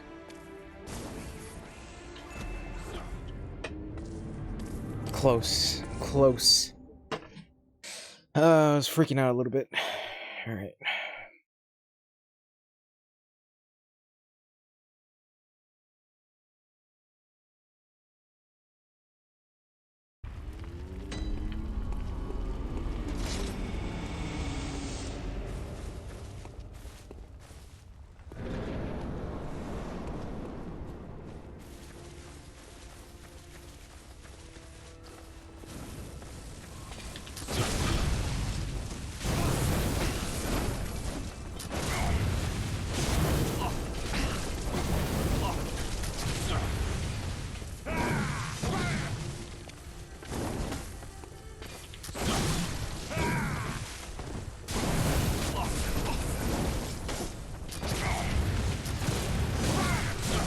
That move always hits hard.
Big dude.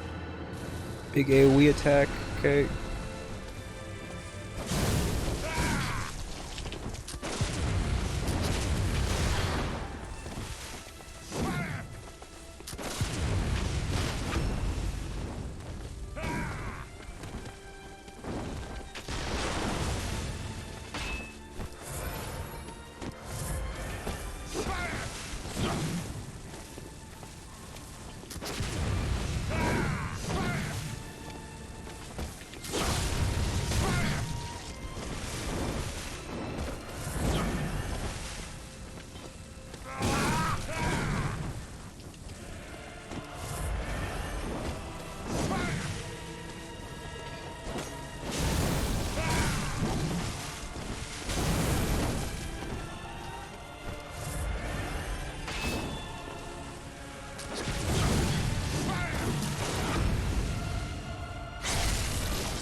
Kermit's down.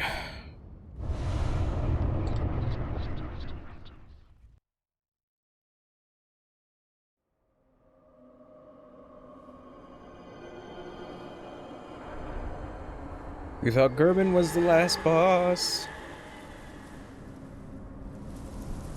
Surprise, motherfucker.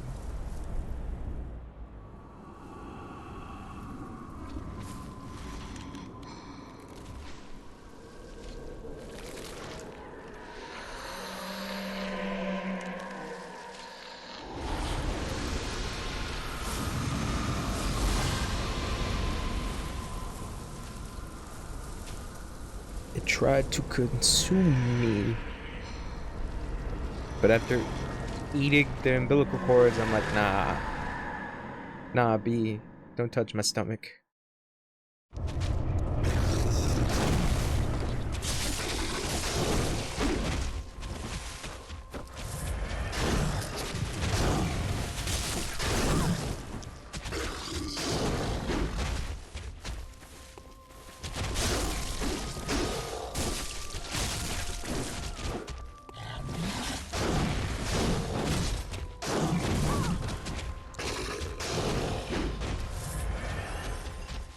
Shit. Confused.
Forget what that does.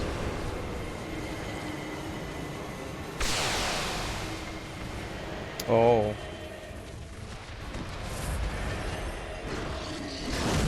Oh, fuck.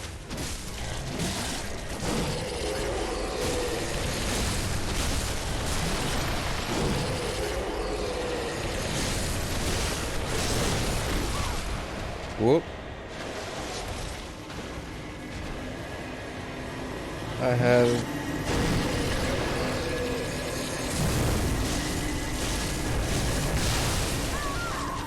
Yeah, that was bound to happen. Ugh.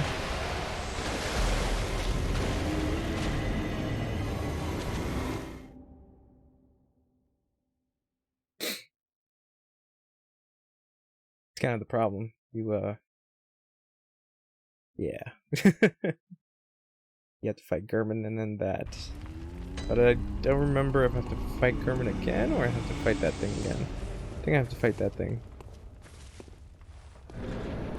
Yeah, just that thing.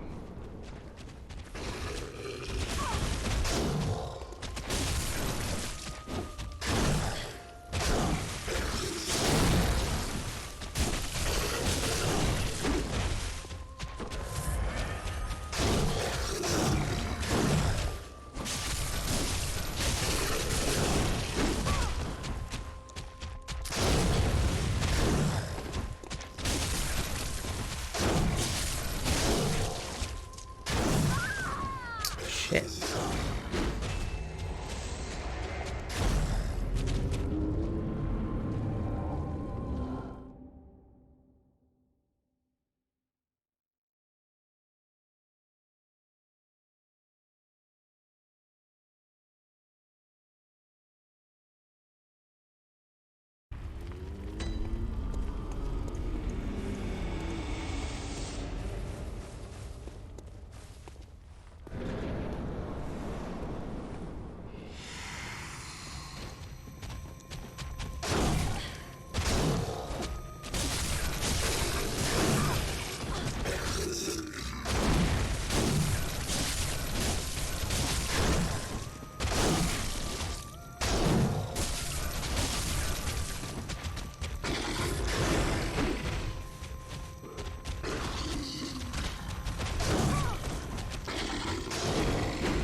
Are you cold?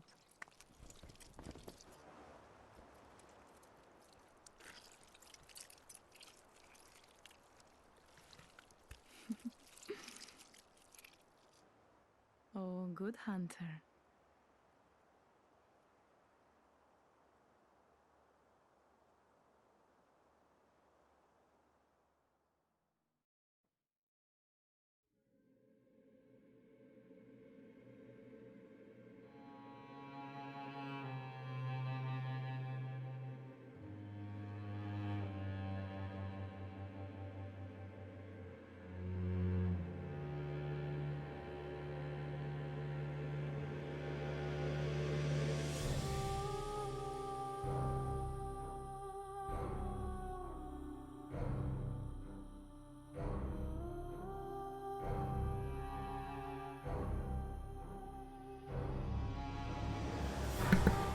There we go. Holy shit, that was weird. I guess microphone just disconnected. I don't know for how long though. So they did it. I beat the boss. We got to the end.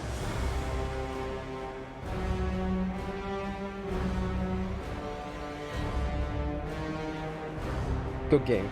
Let me just reduce the volume for the this is a little loud. Okay, so Bloodborne. Wow, what a fucking game, man. Like, I don't. Obviously, this is a game that I have played before, but I never played any of the stuff that I said beforehand. Like the DLC, I never touched.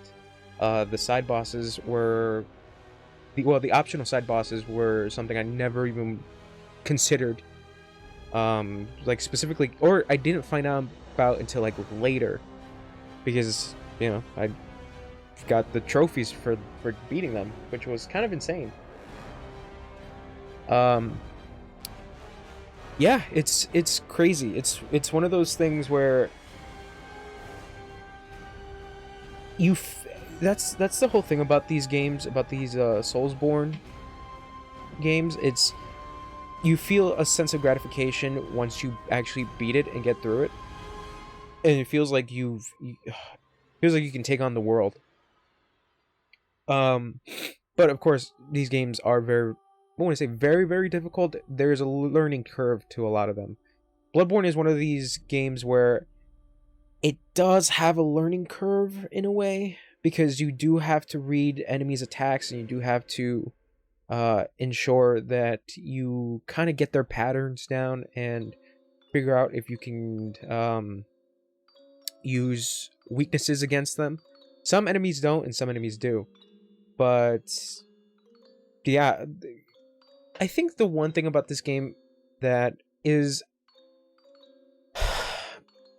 well, I'm trying to think. Well, I think we should like try to get it all down together. You know, my whole overall thoughts.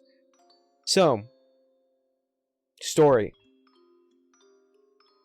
This is the thing about these games where it's like I would like to know more about the world, but the world you want to know about is hidden, kind of hidden in character quests, special items, weapon descriptions, I should say, item descriptions, clothes descriptions, NPCs that are walking around that can probably give you a little bit of some kind of lore.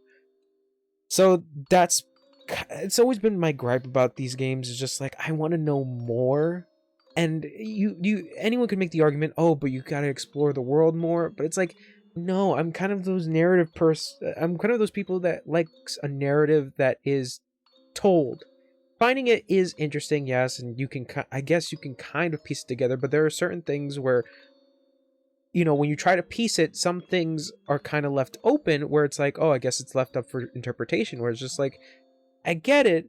You know, I'm not really angry about leaving stuff up to interpretation, but if there's an actual narrative there that can kind of clarify it, then it would make it easier to understand.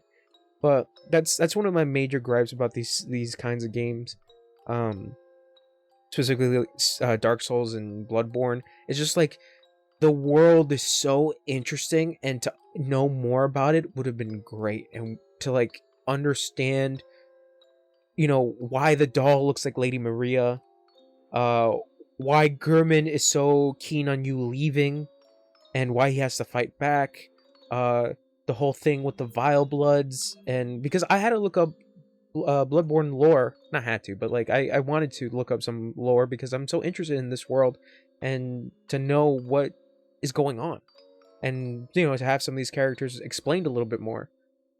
Yeah, it's just like it's I think the thing is that a lot of people take the gameplay more over than the actual story or slash narrative, what there is, because the game has cutscenes. The game has actual cutscenes that's like, oh, this weird shit is happening. It's like, oh, cool.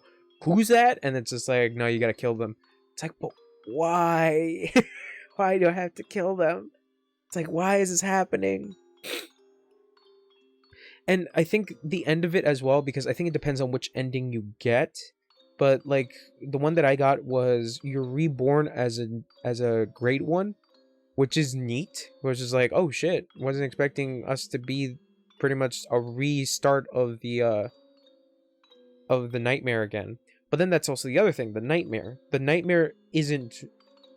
I think that's the thing about this game that plays with the whole thing of like what's real and what isn't, because obviously you have the nightmare going on, then you have the hunter's nightmare, which is, you know, the DLC world, and it's, you have to think about, okay, what exactly is happening, and is there an end to this? It's really interesting. That's what I'm saying, is that like a lot of this lore and a lot of the background stuff for these games is so interesting, and I just want to know more. But it's that's what I'm saying, is that like it's all hidden beyond item descriptions and weapons descriptions, and it's just like, All signed and sealed. Now, let's begin the transfusion. Oh, don't you worry. Whatever happens, you may think it all a mere bad dream. I think the game just recently, I'll get to that. Give me one sec. So yeah, the story is, it's almost non-existent in a way, and it sucks that, you know, that you have to go online and you have to look up lore and like people's theories about certain characters and what kind of connections certain characters can make to another. And it's like, no, for me personally, it's just like, I want it there. I want it to tell me. It doesn't have to like over explain it. Of course it can leave some mystery behind it, but it's just like there's nothing unless you pick up the item or the weapon. And it's like, oh. It's like, okay. So yeah. But like I said, these games are more gameplay over story. And that's where you get the sense of gratification. That's where a lot of people get their love for this game, because of how about these specific games in general, about how weird and creepy it goes into. Because when Bloodborne was announced, I was like, okay, a game made by the guys who make Dark Souls, but in a different setting. And I'm like, oh, I wonder what it's going to be. And, you know, when I first went into it, I was thinking, oh, is this like Monster Souls? You found yourself a hunter. Yeah, the game just restarts. Yep. I'm at the restart. Yeah, I got most of my stuff. Yeah. Check out my stats. 101. Yeah, so you basically just start again from the game. But I'm gonna explain that in the... what's it called? The... story shizzle. Not the story. Dead. Thanks.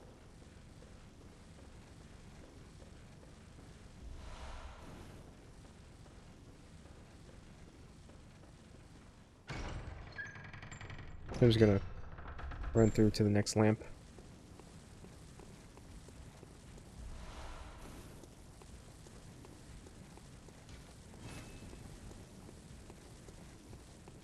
This way.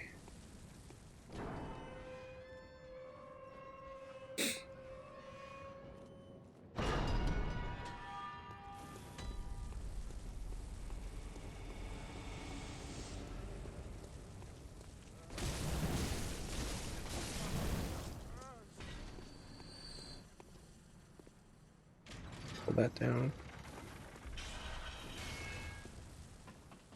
Get to the first lamp. Might as well.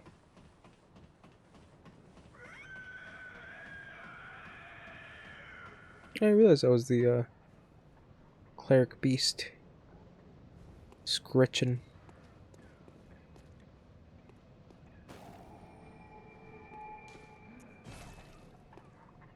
So yeah, it's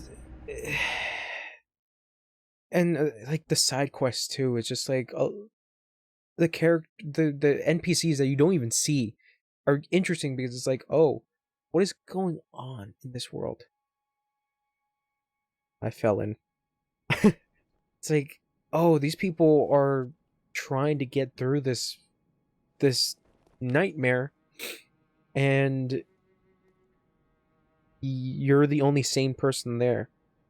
It has the whole thing of stranger being in a strange land, obviously, but yeah, it's just like I wanted more. Abandoned doll. I'll pick up the threaded cane and the hunter's pistol. So why not? I got 2 guns. Hello, Jermaine. Welcome to the hunter's dream. This you'll just, Yeah. Same shit. And I got my runes again. Can't tackle on the DLC world up until I get the stuff. And then insight, I got 48. So yeah, let me just sit down. So, like I said, the thing about this game is that you have so much themes and mystery behind it. It's just like you want to know more, but it doesn't. Okay, here's the thing. I can take a story that kind of beats you over the head with its main idea or its theme that's going for. I can get annoyed with it, yes, but having a story with such an interesting world and then nothing is ever explained about what's going on in your quest, it's like, and having it be something for you to look out for by weapons or items, it's just like, it's like, couldn't you have just told me this? But like I said, the story is you can either take it or leave it, but I said it before, it's just like these games take gameplay over substance. Substance? Substance? Gameplay over actual narrative. Yeah, narrative is the perfect word. So yeah, then it leads us to characters. Like, I think I mentioned this before, it's just like a lot of the characters are really interesting. The bosses are super interesting because it's like, what is going on? Like, who are these weird bosses? Why they turn into monsters? Why they gross, bugoid, furry, teethy eye like monsters with big heads? It's just like, why? What's happening? And that's the thing, is just like you don't really get anything from them. It's not like Dark Souls where you beat a boss, you get their soul, and you can read the description off that. Still coming to my gripe about the whole item description thing, but you still read and kind of understand their background of a boss. It's just like, oh, trying to think of a Dark Souls boss, but like either way, you defeat a boss in Dark Souls, you get their soul, you read the description about the person, and it's like, oh, okay, you can kind of see, or you can have a better understanding of what this boss's backstory is.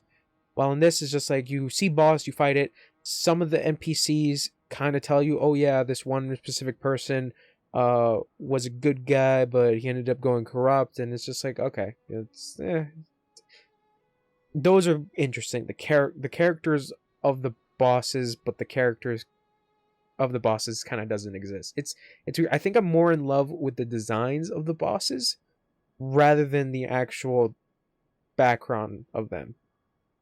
And that leads to the whole thing about looking up lore videos about certain bosses, and it's just certain bosses are different NPCs that you can join up with or like have different alliances and shit.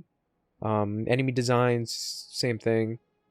Yeah. And setting, god, the setting for this game, the setting is just so fucking cool. And this is what like hurts me, because it's like I want to know more. And it's like, oh, you gotta look up lore videos, and it's like I don't want to look up lore videos. I'm not saying lore videos are bad. It's just like, obviously a lot of those videos that people put their theories in are very well done. Like the one that I was looking through was Vati. Shout out to Vati. Yeah. It's like Vati doesn't even give a shit about the challenge. But either ways, his stuff I found incredibly interesting, and like how he describes it and tries to make connections. It's like it's like, I think the one thing that I was looking at was like stuff for Dark Souls 3, and he had a video of like how each boss connects to one specific boss, and it's just like this, but here's some extra background to this, and it's like, man, it's like I would have loved to seen the background of this, or like I would have loved to seen more of this. But that's Dark Souls. He did stuff for Bloodborne, and he did explain like certain things, and it's like, man, it's just like I would have loved to have seen it rather than just have read it or been told, by an off conversation. It's just like I would have preferred to actually visually see it. Yeah, and like I said, the setting is so interesting because it's like this gothic Victorian setting, and it's just like, whoa, I completely forgot about this kind of this aesthetic of gothic horror. And yeah, you have the monsters that are beasts, that is just like, whoa, all right, these beasts, it reminds you of like let's say you're like I was gonna say Dracula, but yeah, it's like you had to fight against a movie monster, and it's just like this whole aesthetic of gothic horror, and it's cool. It's really, really cool, and it's really interesting. And to have the setting in a city of people who have just gone crazy because of a disease. And that's the thing that I kind of like about the title of the game, that it's Bloodborne, that it's a game. I don't know if it's supposed to be like a word game, like, Bloodborne, being born of the blood, or a sickness that is born from the blood, like that kind of play on words in a way, where it's like, people got this sickness because of injecting themselves with this crazy blood, and it's a sickness that is born in the blood, and then your character is essentially birthed from the blood, depending on the ending. It's like, man, it's so cool. It's such a neat aesthetic. And then where it goes from there is just like different areas. A lot of the areas that you travel to look vastly different. Like Yargul didn't look anything like Yarnum. Old Yarnum didn't look anything like Yarnum. Like, you can tell what city is what, and I thought that was really, really cool. On top of that, the skybox as well. Like, you can see it have like a red tinge because of the moon, and like purplish. And then once you get to like the crazier shit of like, I'm trying to think of like the Nightmare Frontier, where it's just like this warped world, and like monsters are just roaming around, just chilling. And it's just like how it progresses from, I feel like I should add this to like more gameplay, but this kind of adds to setting as well. Like the monsters in the beginning of the game, you're just fighting. Okay, in the beginning, you're fighting. You get the one beast, and then after that, you're fighting villagers and just crazy enemy types. And then you fight more beasts, and then you get to the first boss being the cleric beast. And it's like, oh shit, here's this giant fucking monster. And then it just progresses from there. And I just like the progression of weirdness that this game has, where it's like, here are these monsters that you can kind of get an idea from, and then just fucking endgame being like, oh yeah, here's these weird aliens that have pretty much taken over and fucked up what you thought was kind of okay-ish in a way. Like when you see beasts that don't look like beasts anymore, they look like weird alien beasts, and it's like, holy fuck, it's like the one moment where you're like, oh shit, we're dealing with fucking aliens, is when you get to the Celestial Emissary, where it's like, oh, these are fucking aliens. And from lore videos, it's like there were different variants of bloods that people put into themselves. So like there was alien blood, beast blood, there was some other kind of blood type. And it's just like, oh fuck, man, like this world is pretty fucked. And it's just like, man, it's so cool. It's like, even though it's a fucked world, it's so cool.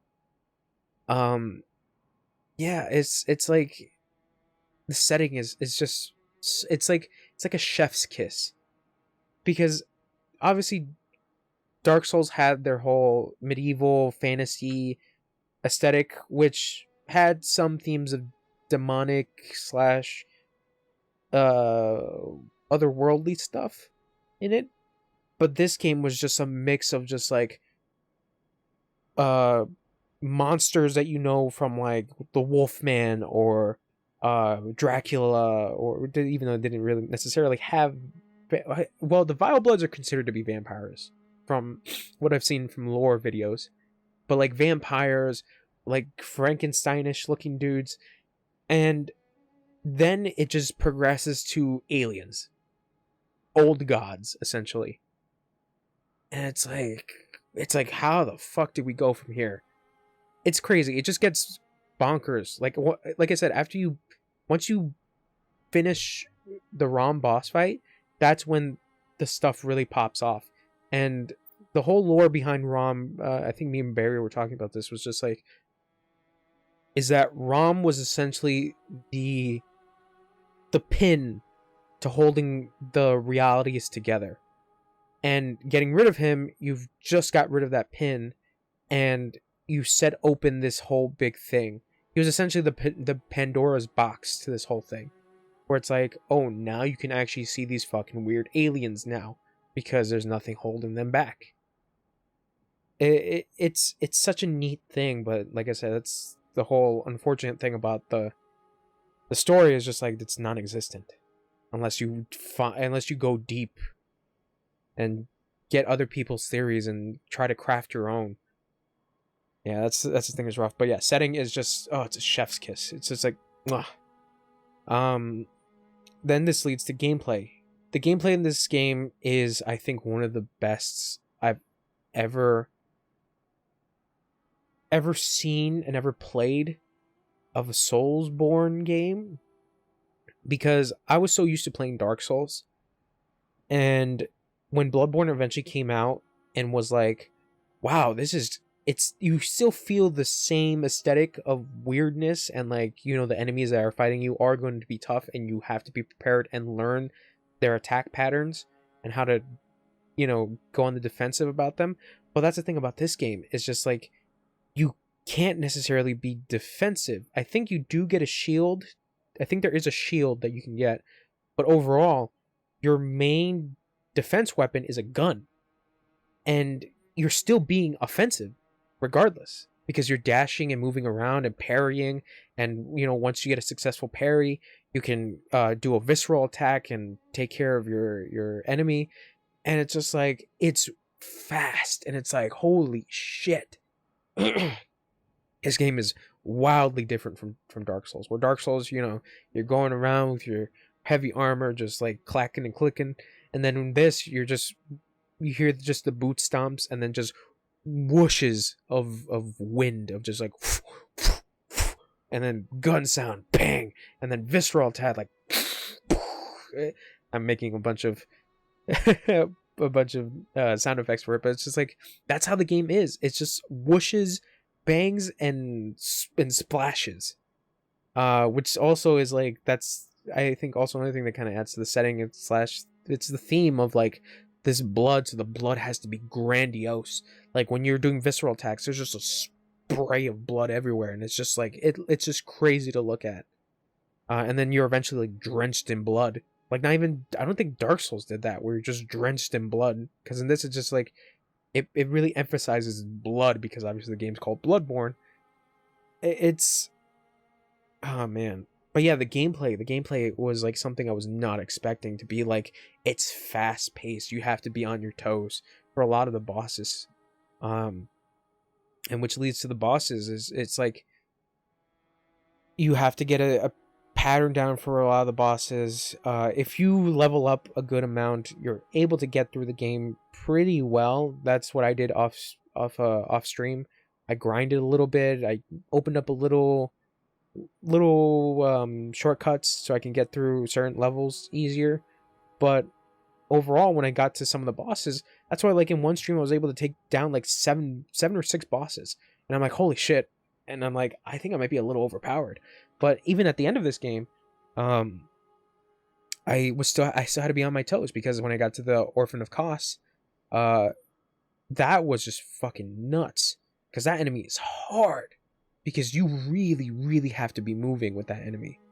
But even then, when you're moving, this dude's range is nuts.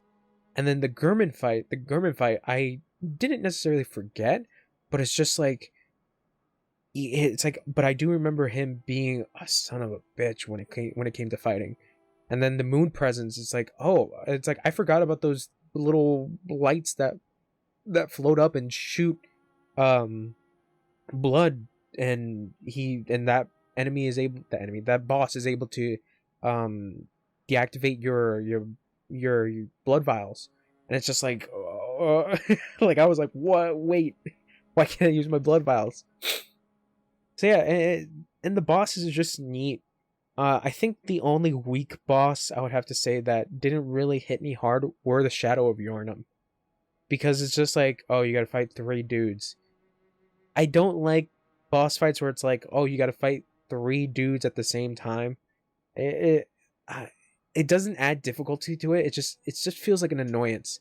It's like, if it's one boss, let me take care of this one boss. Like, I feel more gratification when it comes to a one-on-one fight rather than a 3-on-1.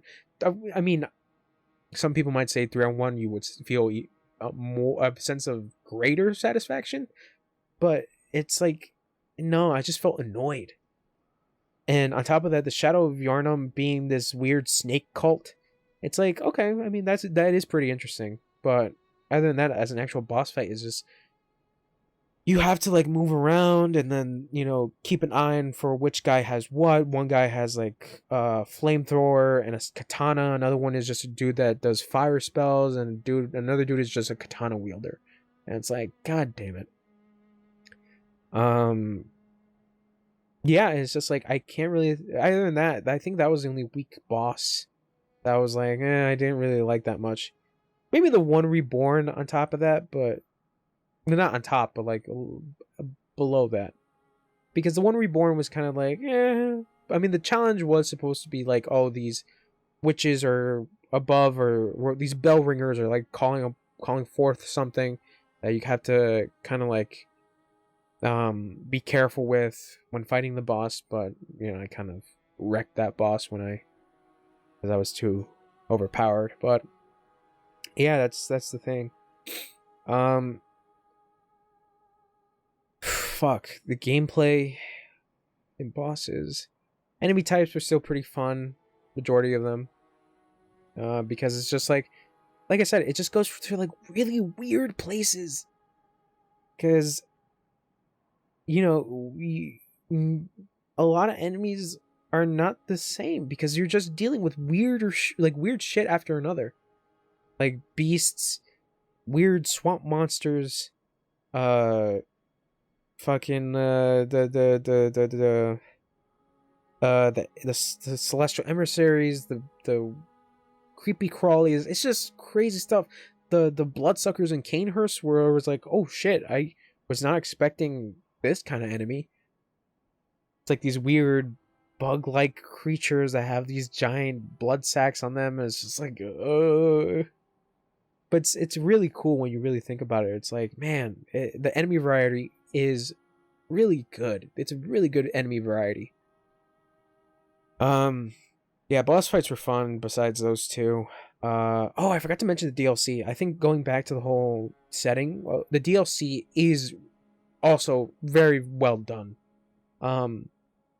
Starting out from this point of like Yarnum but warped, and it's supposed to be a memory of how Yarnum, well, it's supposed to be a fucked up memory of how these hunters were going out during the hunt, and it's essentially their bloodlust that has fucked up this whole area, and they're just killing everything in sight, and you got to fight these hunters.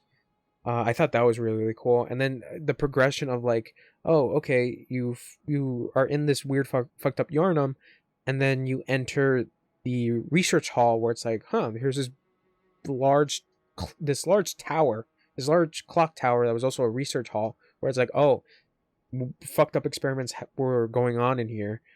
I wonder who is causing this. And then you get to Lady Maria, who is pretty much like the ROM of the DLC, where it's like she's essentially the pin that if you defeat, it opens up the doorway, and you get revealed this different area.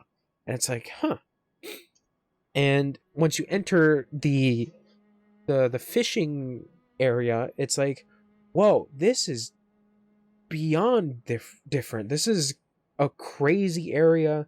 And I think going back to the lore videos is just like, I think a theory that I saw from Vati video was that the fishing area might have been the start of this, essentially the whole infection in a way, because I think what I remember, I'm not trying to say this verbatim, is that like the researchers from Bergenworth came to that hunting village and were fucking around with stuff that they weren't supposed to, which unfortunately infected the villagers and made them the way that they are. And it's just like, it's when you think about it, it's like, damn, like everyone in this world is an asshole. Everyone sucks, because everyone in this world does things for selfish reasons. And it's like, damn, it's like you really can't trust anyone. Yeah, there's a couple of good NPCs where it's just like, they don't do anything deliberately wrong, but it's just like some people do shit in this game for selfish reasons. Like, I think Mikolash is like the perfect example of that, because after you kill him, he says a certain thing where he's like, no, I don't want to wake up, I'll forget everything. And it's like, this motherfucker has been in this nightmare because he wants to be, because he's a dick. And it's like, damn, that dude is an asshole. Yeah, it's like shit like that makes it so interesting and really enjoyable. But yeah, it's just the setting with the DLC was really neat. And I think that brings back to my whole thing where a lot of the levels didn't really look like other areas. They were vastly different. There were a lot of things that made them different. And I think that's why I really enjoyed the setting and like how they were able to make each level different from one another. So yeah, going back to the DLC with the gameplay part of the review is just, I like the fact that DLC includes different stuff.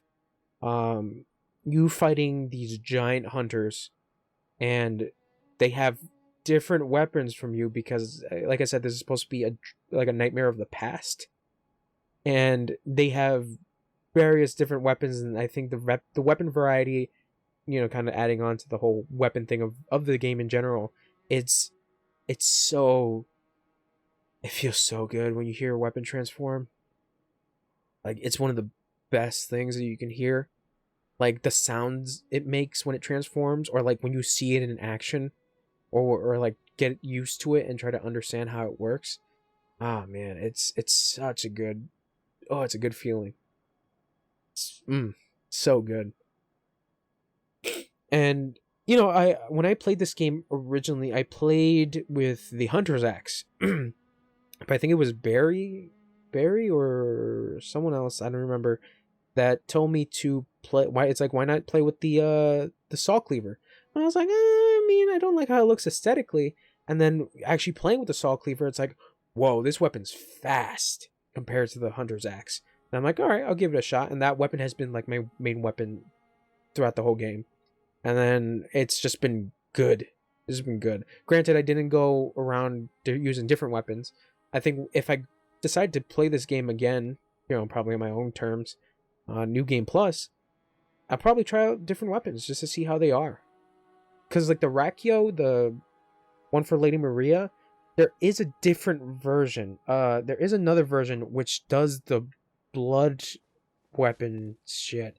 I don't remember which one it is. I think it's the Chikage. Engraving the spans the Chikage blade to embrued with blood and the sword swings of scarlet hues. Yep. So let's, because I was getting the Rachio confused with the Chikage. Oh, I need more blood tinge. Oh, I mean, I got it now, but I'll use it when I use it. I'll set back down. So, yeah, that was the weapon I was thinking, oh, you know, the same shit that Lady Maria does with the whole blood shit of, like, waving it around. I thought that was, oh, man, it's so cool. But yeah, the DLC weapon is, it's so different. Like, the boom hammer was really cool. The amygdala arm, where it's just, like, this weird club that turns into a scythe. It's like, it's like, whoever used this was a fucking badass. And then the whirligig saw, where it's just, like, this mean looking weapon. Like, a lot of the weapons in this game look mean, and it obviously adds to the aesthetic of gothic horror, where it's just like just mean looking. Yeah, the weapons are fun. The weapons are just fun to look at as well, and collecting them and playing around with them and trying to see which one suits you well enough. It's a good feeling in these games. I think my main gripe with the gameplay is travel. Dark Souls figured this out way, I want to say in the I want to even say in the first game. I don't remember because I haven't played Dark Souls 1 in a while. But like traveling, oh my god. Every time you want to travel to a different location, you always have to head back to the Hunter's Dream, and you got to find the stone and then look for which area you want to go to. That becomes a little bit tedious, where I would rather have the lamp being your access point, where it's like, well, do you want to go back to the Hunter's Dream, or do you want to go back to these other areas? And it's just like, I would rather have that than traveling back here and then traveling to the area that I need to. It's a minor gripe, but I think it's something that I just got a little annoyed of, just heading back here and then going back to where I need to go. So yeah, the mechanics of fighting are so fun, you know, just shooting to do a parry, doing visceral attacks. It's satisfying when you're doing on bosses, when you do a visceral attack on a boss. It's a good feeling, because it's like, yeah, it's a shit ton of damage to this fucking dick. And is there anything else? The challenge dungeons, I didn't really go through because I didn't really want to, because the thing is that they're randomly generated, and it's just like, I've seen some of the bosses in the chalice dungeons. Some of them are pretty neat. I think one of them is Yarnum, the lady in white. But other than that, it's just like, I don't really want to go into. Maybe in later on if I want to, but I just don't feel like doing it. Because, you know, the whole randomly generated thing and looking for the chalices and then finding the items in order to activate the chalices is just it's something for you to do if you want more of an experience. Oh, I think another gripe I have is the game restarting. I think that's my annoyance as well. Not just the travel. It's just like, when you beat the boss of the game, you restart, but you're essentially a new game plus afterwards, but you restart, and it's just like, you have to, if you want to do everything, you have to do it in one go. And in your first run, you have to make sure you do everything that you want so that, you know, when you eventually get to the restart point, the New Game Plus, you're not going through a whole hassle of fighting harder enemies to get to the thing that you want because you forgot it in the past run. That's also an annoyance as well. It's just like I would rather prefer this game not start again, but I don't know. Yeah, so gameplay overall is aces. It's good. Music, oh my god, the music in this game. I've always thought the music in these types of games is just phenomenal because it's so eerie and creepy, and it's just like it fits. Especially like a lot of boss fights that have a lot of vocal tracks where it's just like a lot of like operatic sounds. It just adds to the whole creepiness. Fuck, dude. And like Gurman's boss fight was just like this very somber sounding music while you're trying to fight this dude. And it's just like, fuck, man. It's so good. The music's really, really good. I think I had the soundtrack on my phone because I really enjoyed the music. Yeah, music's great. Music is really good. I think overall, I have to give this game 8.8. You can round it up to a 9 if you want, but 8.8. I do have gripes with this game, because it's like the same thing I have with Dark Souls. It's just like I really, really like those games, but it's just like I would rather have a narrative. That's why I'm so, because Sekiro had a narrative, kind of, but Sekiro was still a Souls-like game where it's just like, you know, you get a little bit more information from other characters and certain items, or depending on secrets that you find, or like whatever world event shit happens, and the side quests that you do. So Sekiro kind of had a narrative, but to a certain extent. That's why I'm so interested on Elden Ring, because obviously Elden Ring's story is being written by George R.R. Martin, where it's like,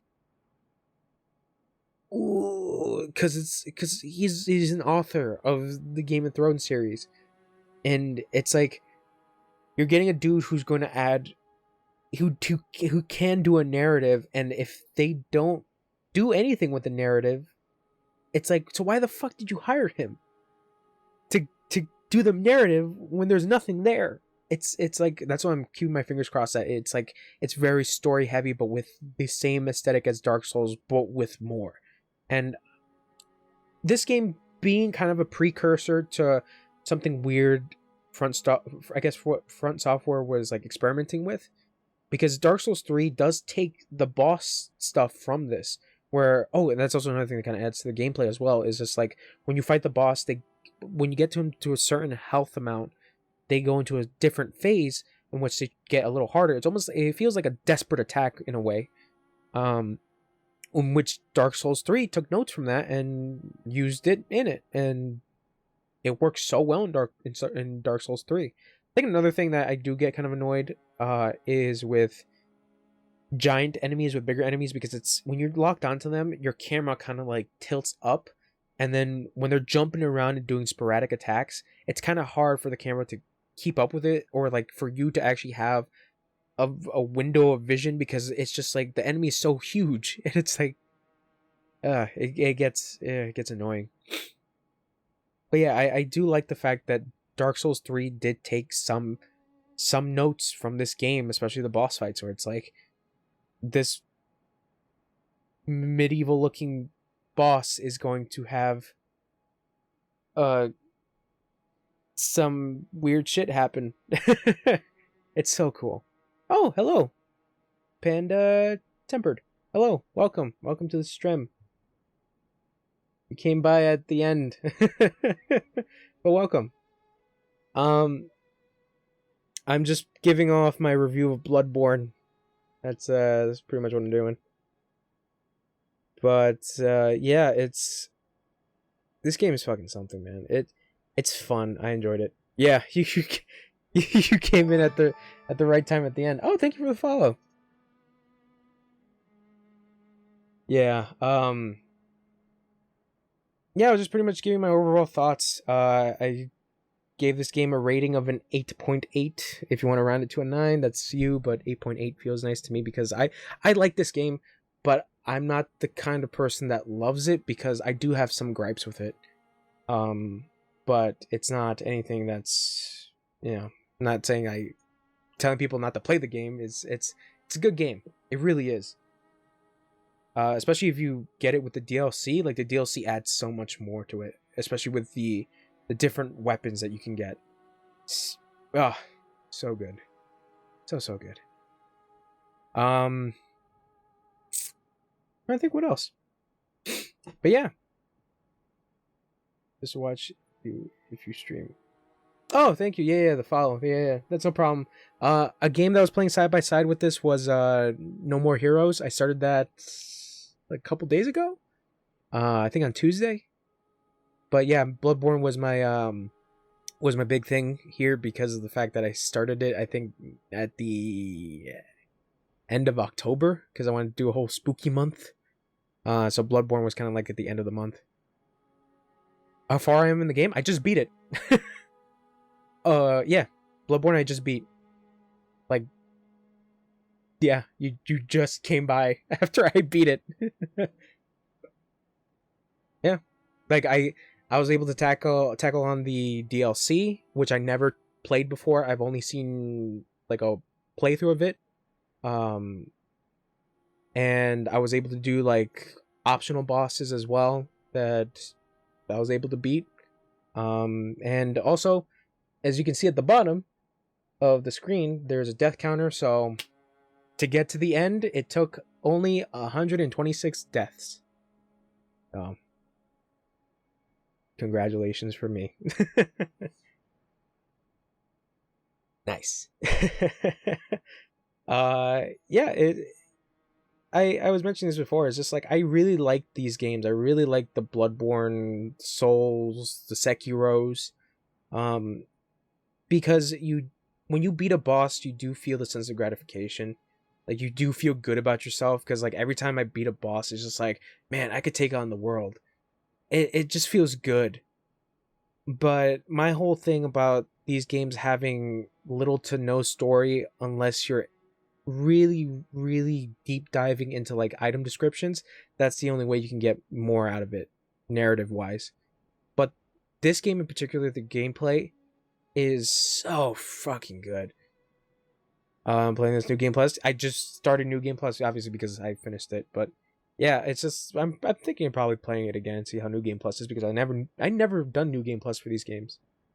I just go on it and that's it, but I'll probably think about it. Yeah, but these games, something, it's like I said this earlier, but it's just like these games are more gameplay over narrative. And my build, it's more of a strength build.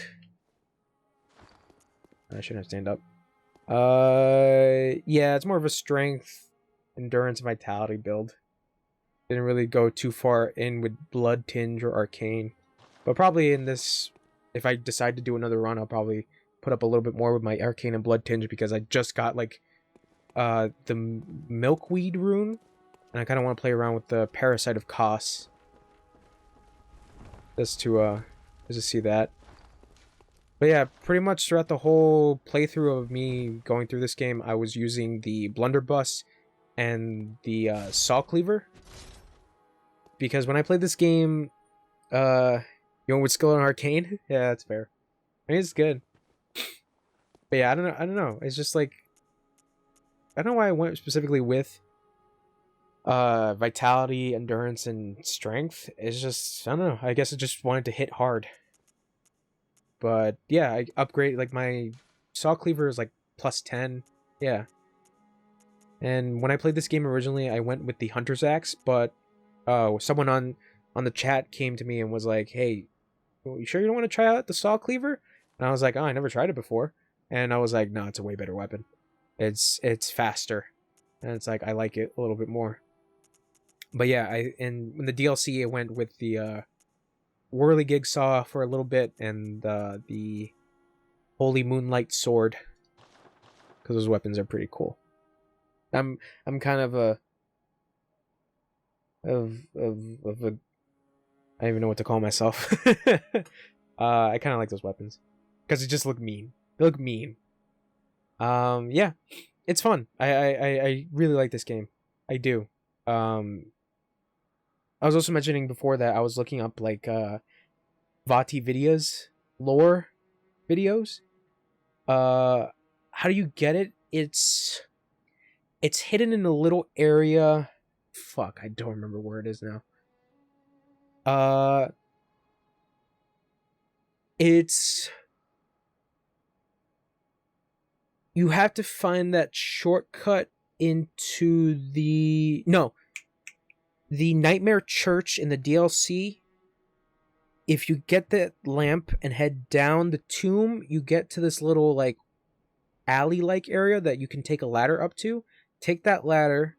You're gonna have to like run around a little bit, try to find some crevices. The weapon is on top of like this tombstone. You'll know that it's there because something happens where a lady in a seashell falls from the sky, and the thing is just right there. The lady doesn't drop it, but like the tombstone is like right there. Like if I'm remembering correctly, because when I went into the DLC, I was like, I want to find the whirligig saw, gotta find it, and yep, I was able to get it. Yeah. You kind of have to do a little bit of, because I'm trying to remember how I got there. I think you might have to drop down somewhere. I think.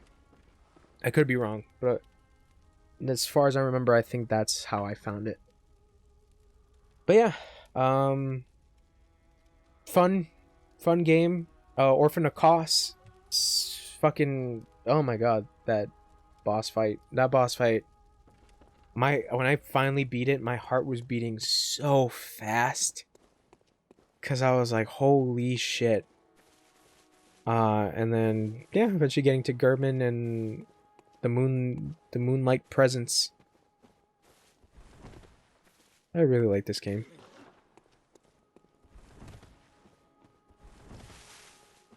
Orphan of Kos, dude, because like I dedicated this specific stream just to tackle on the final bosses. So this stream I fought the Orphan of Kos, Gurman, and the Moonlight Presence. And fuck, dude, it was just like I was at like 118 before when I started the stream, and then it just went up to 126.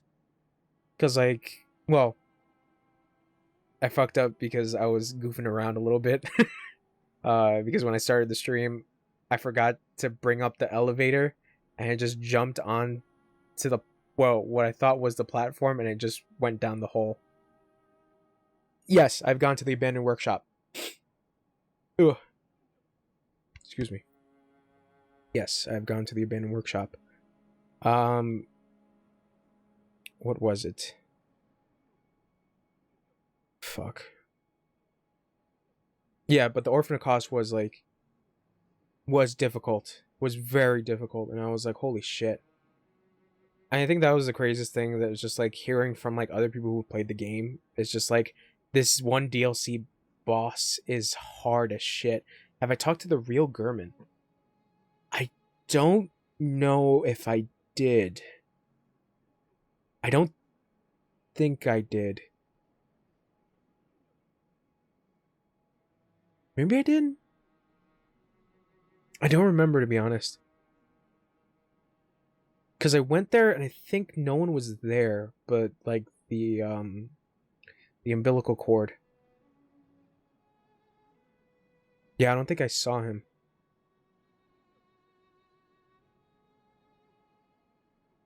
No, it doesn't come to mind. Ah, fuck, dude. This DLC. DLC, this game. I don't know if I'm gonna do another Soulsborne game on the stream. Because I was either thinking this or Sekiro, because I beat Sekiro not that long ago. But, you know, it was during the time of the spooky months, so I was like, I might as well do this game because it's monsters and I think he's at the abandoned after the blood moon. Oh, that would make sense because he's not here. Yeah, that would kind of make sense. Yeah, you're probably right about that. Or you are right about that. Yeah, I didn't look in that area after I did the blood moon. I'll have to give that a look at if I decide to go through this game again. Yeah. Yeah. Crazy. This game is fucking nuts. I'm probably thinking of doing like a compilation video of like all the bosses that I fought.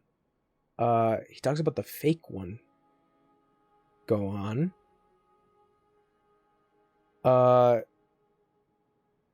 Yeah, it's just like, oh, do you mean the fake? Wait, fake German?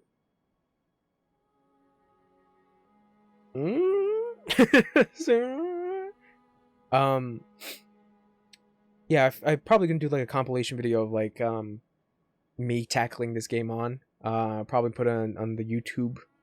I have a YouTube fake German. I didn't even know there was a fake German. I know there was a fake Yosefka, but I didn't know there was a fake German. I have to look that up. I have to look that up. What was it? It was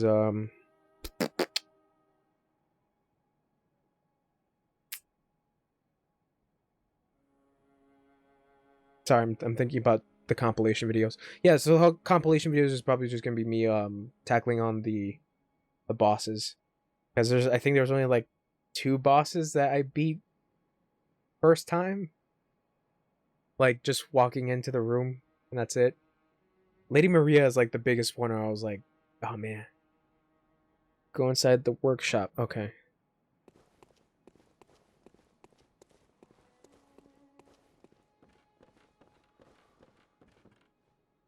Mm-hmm.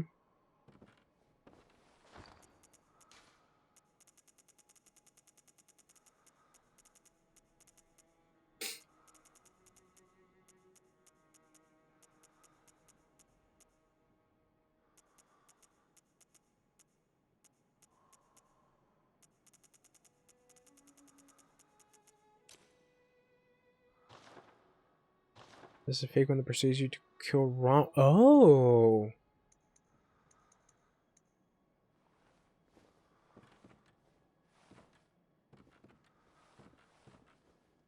This was once a safe haven for hunters. A workshop where hunters used blood to enhance their weapons and flesh. We don't have as you're welcome, even the dog, should it please you. That's a bit creepy. I have to check that out if I do the blood moon stuff again. Huh, I didn't know that he was fake. The more I know.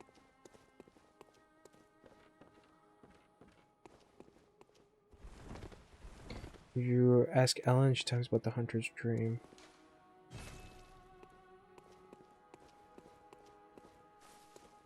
Who's Ellen? Who? In my face. Just like, Ellen?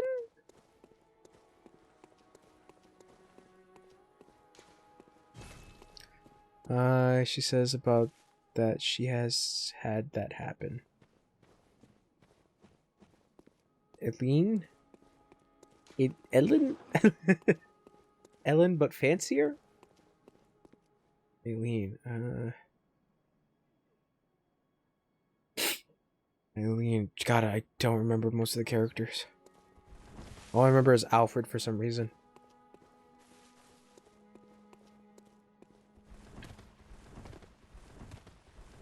Oh, the crow lady. Okay. Yeah. Yeah, I'll probably do some exploring a little bit more. Get a little bit more lore, I guess. But yeah, I think I've come to the end of the stream. Sorry, Panda. Sorry, that I kicked some Bloodborne bosses' asses, but yeah, it's the end of the stream. But yeah, I'll probably be back later on. You need to watch lore. Yeah. No, I've been watching like a little bit of Vati videos. I don't know if you have any other YouTube channels, to recommend for more lore. But yeah, I've been watching Vati because obviously I've gotten into the lore. Some of his stuff is pretty good. I just been kind of like drifting away a little bit from Bloodborne because he has stuff on Sekiro and Dark Souls, so I've been looking at those videos as well just to see neat things. Yeah, but I'll probably check those out. I'll probably check out more lore videos if anything. So yeah, Panda, nice to meet you. Thank you for the follow. I appreciate it. Bloodborne is done. Later. Bloodborne is done. I'll be back later on with No More Heroes. And then by November 9th, I believe, is the start of Yakuza 7 Like a Dragon. I'm going to put so much time into that game. Yes. All right. Bye-bye.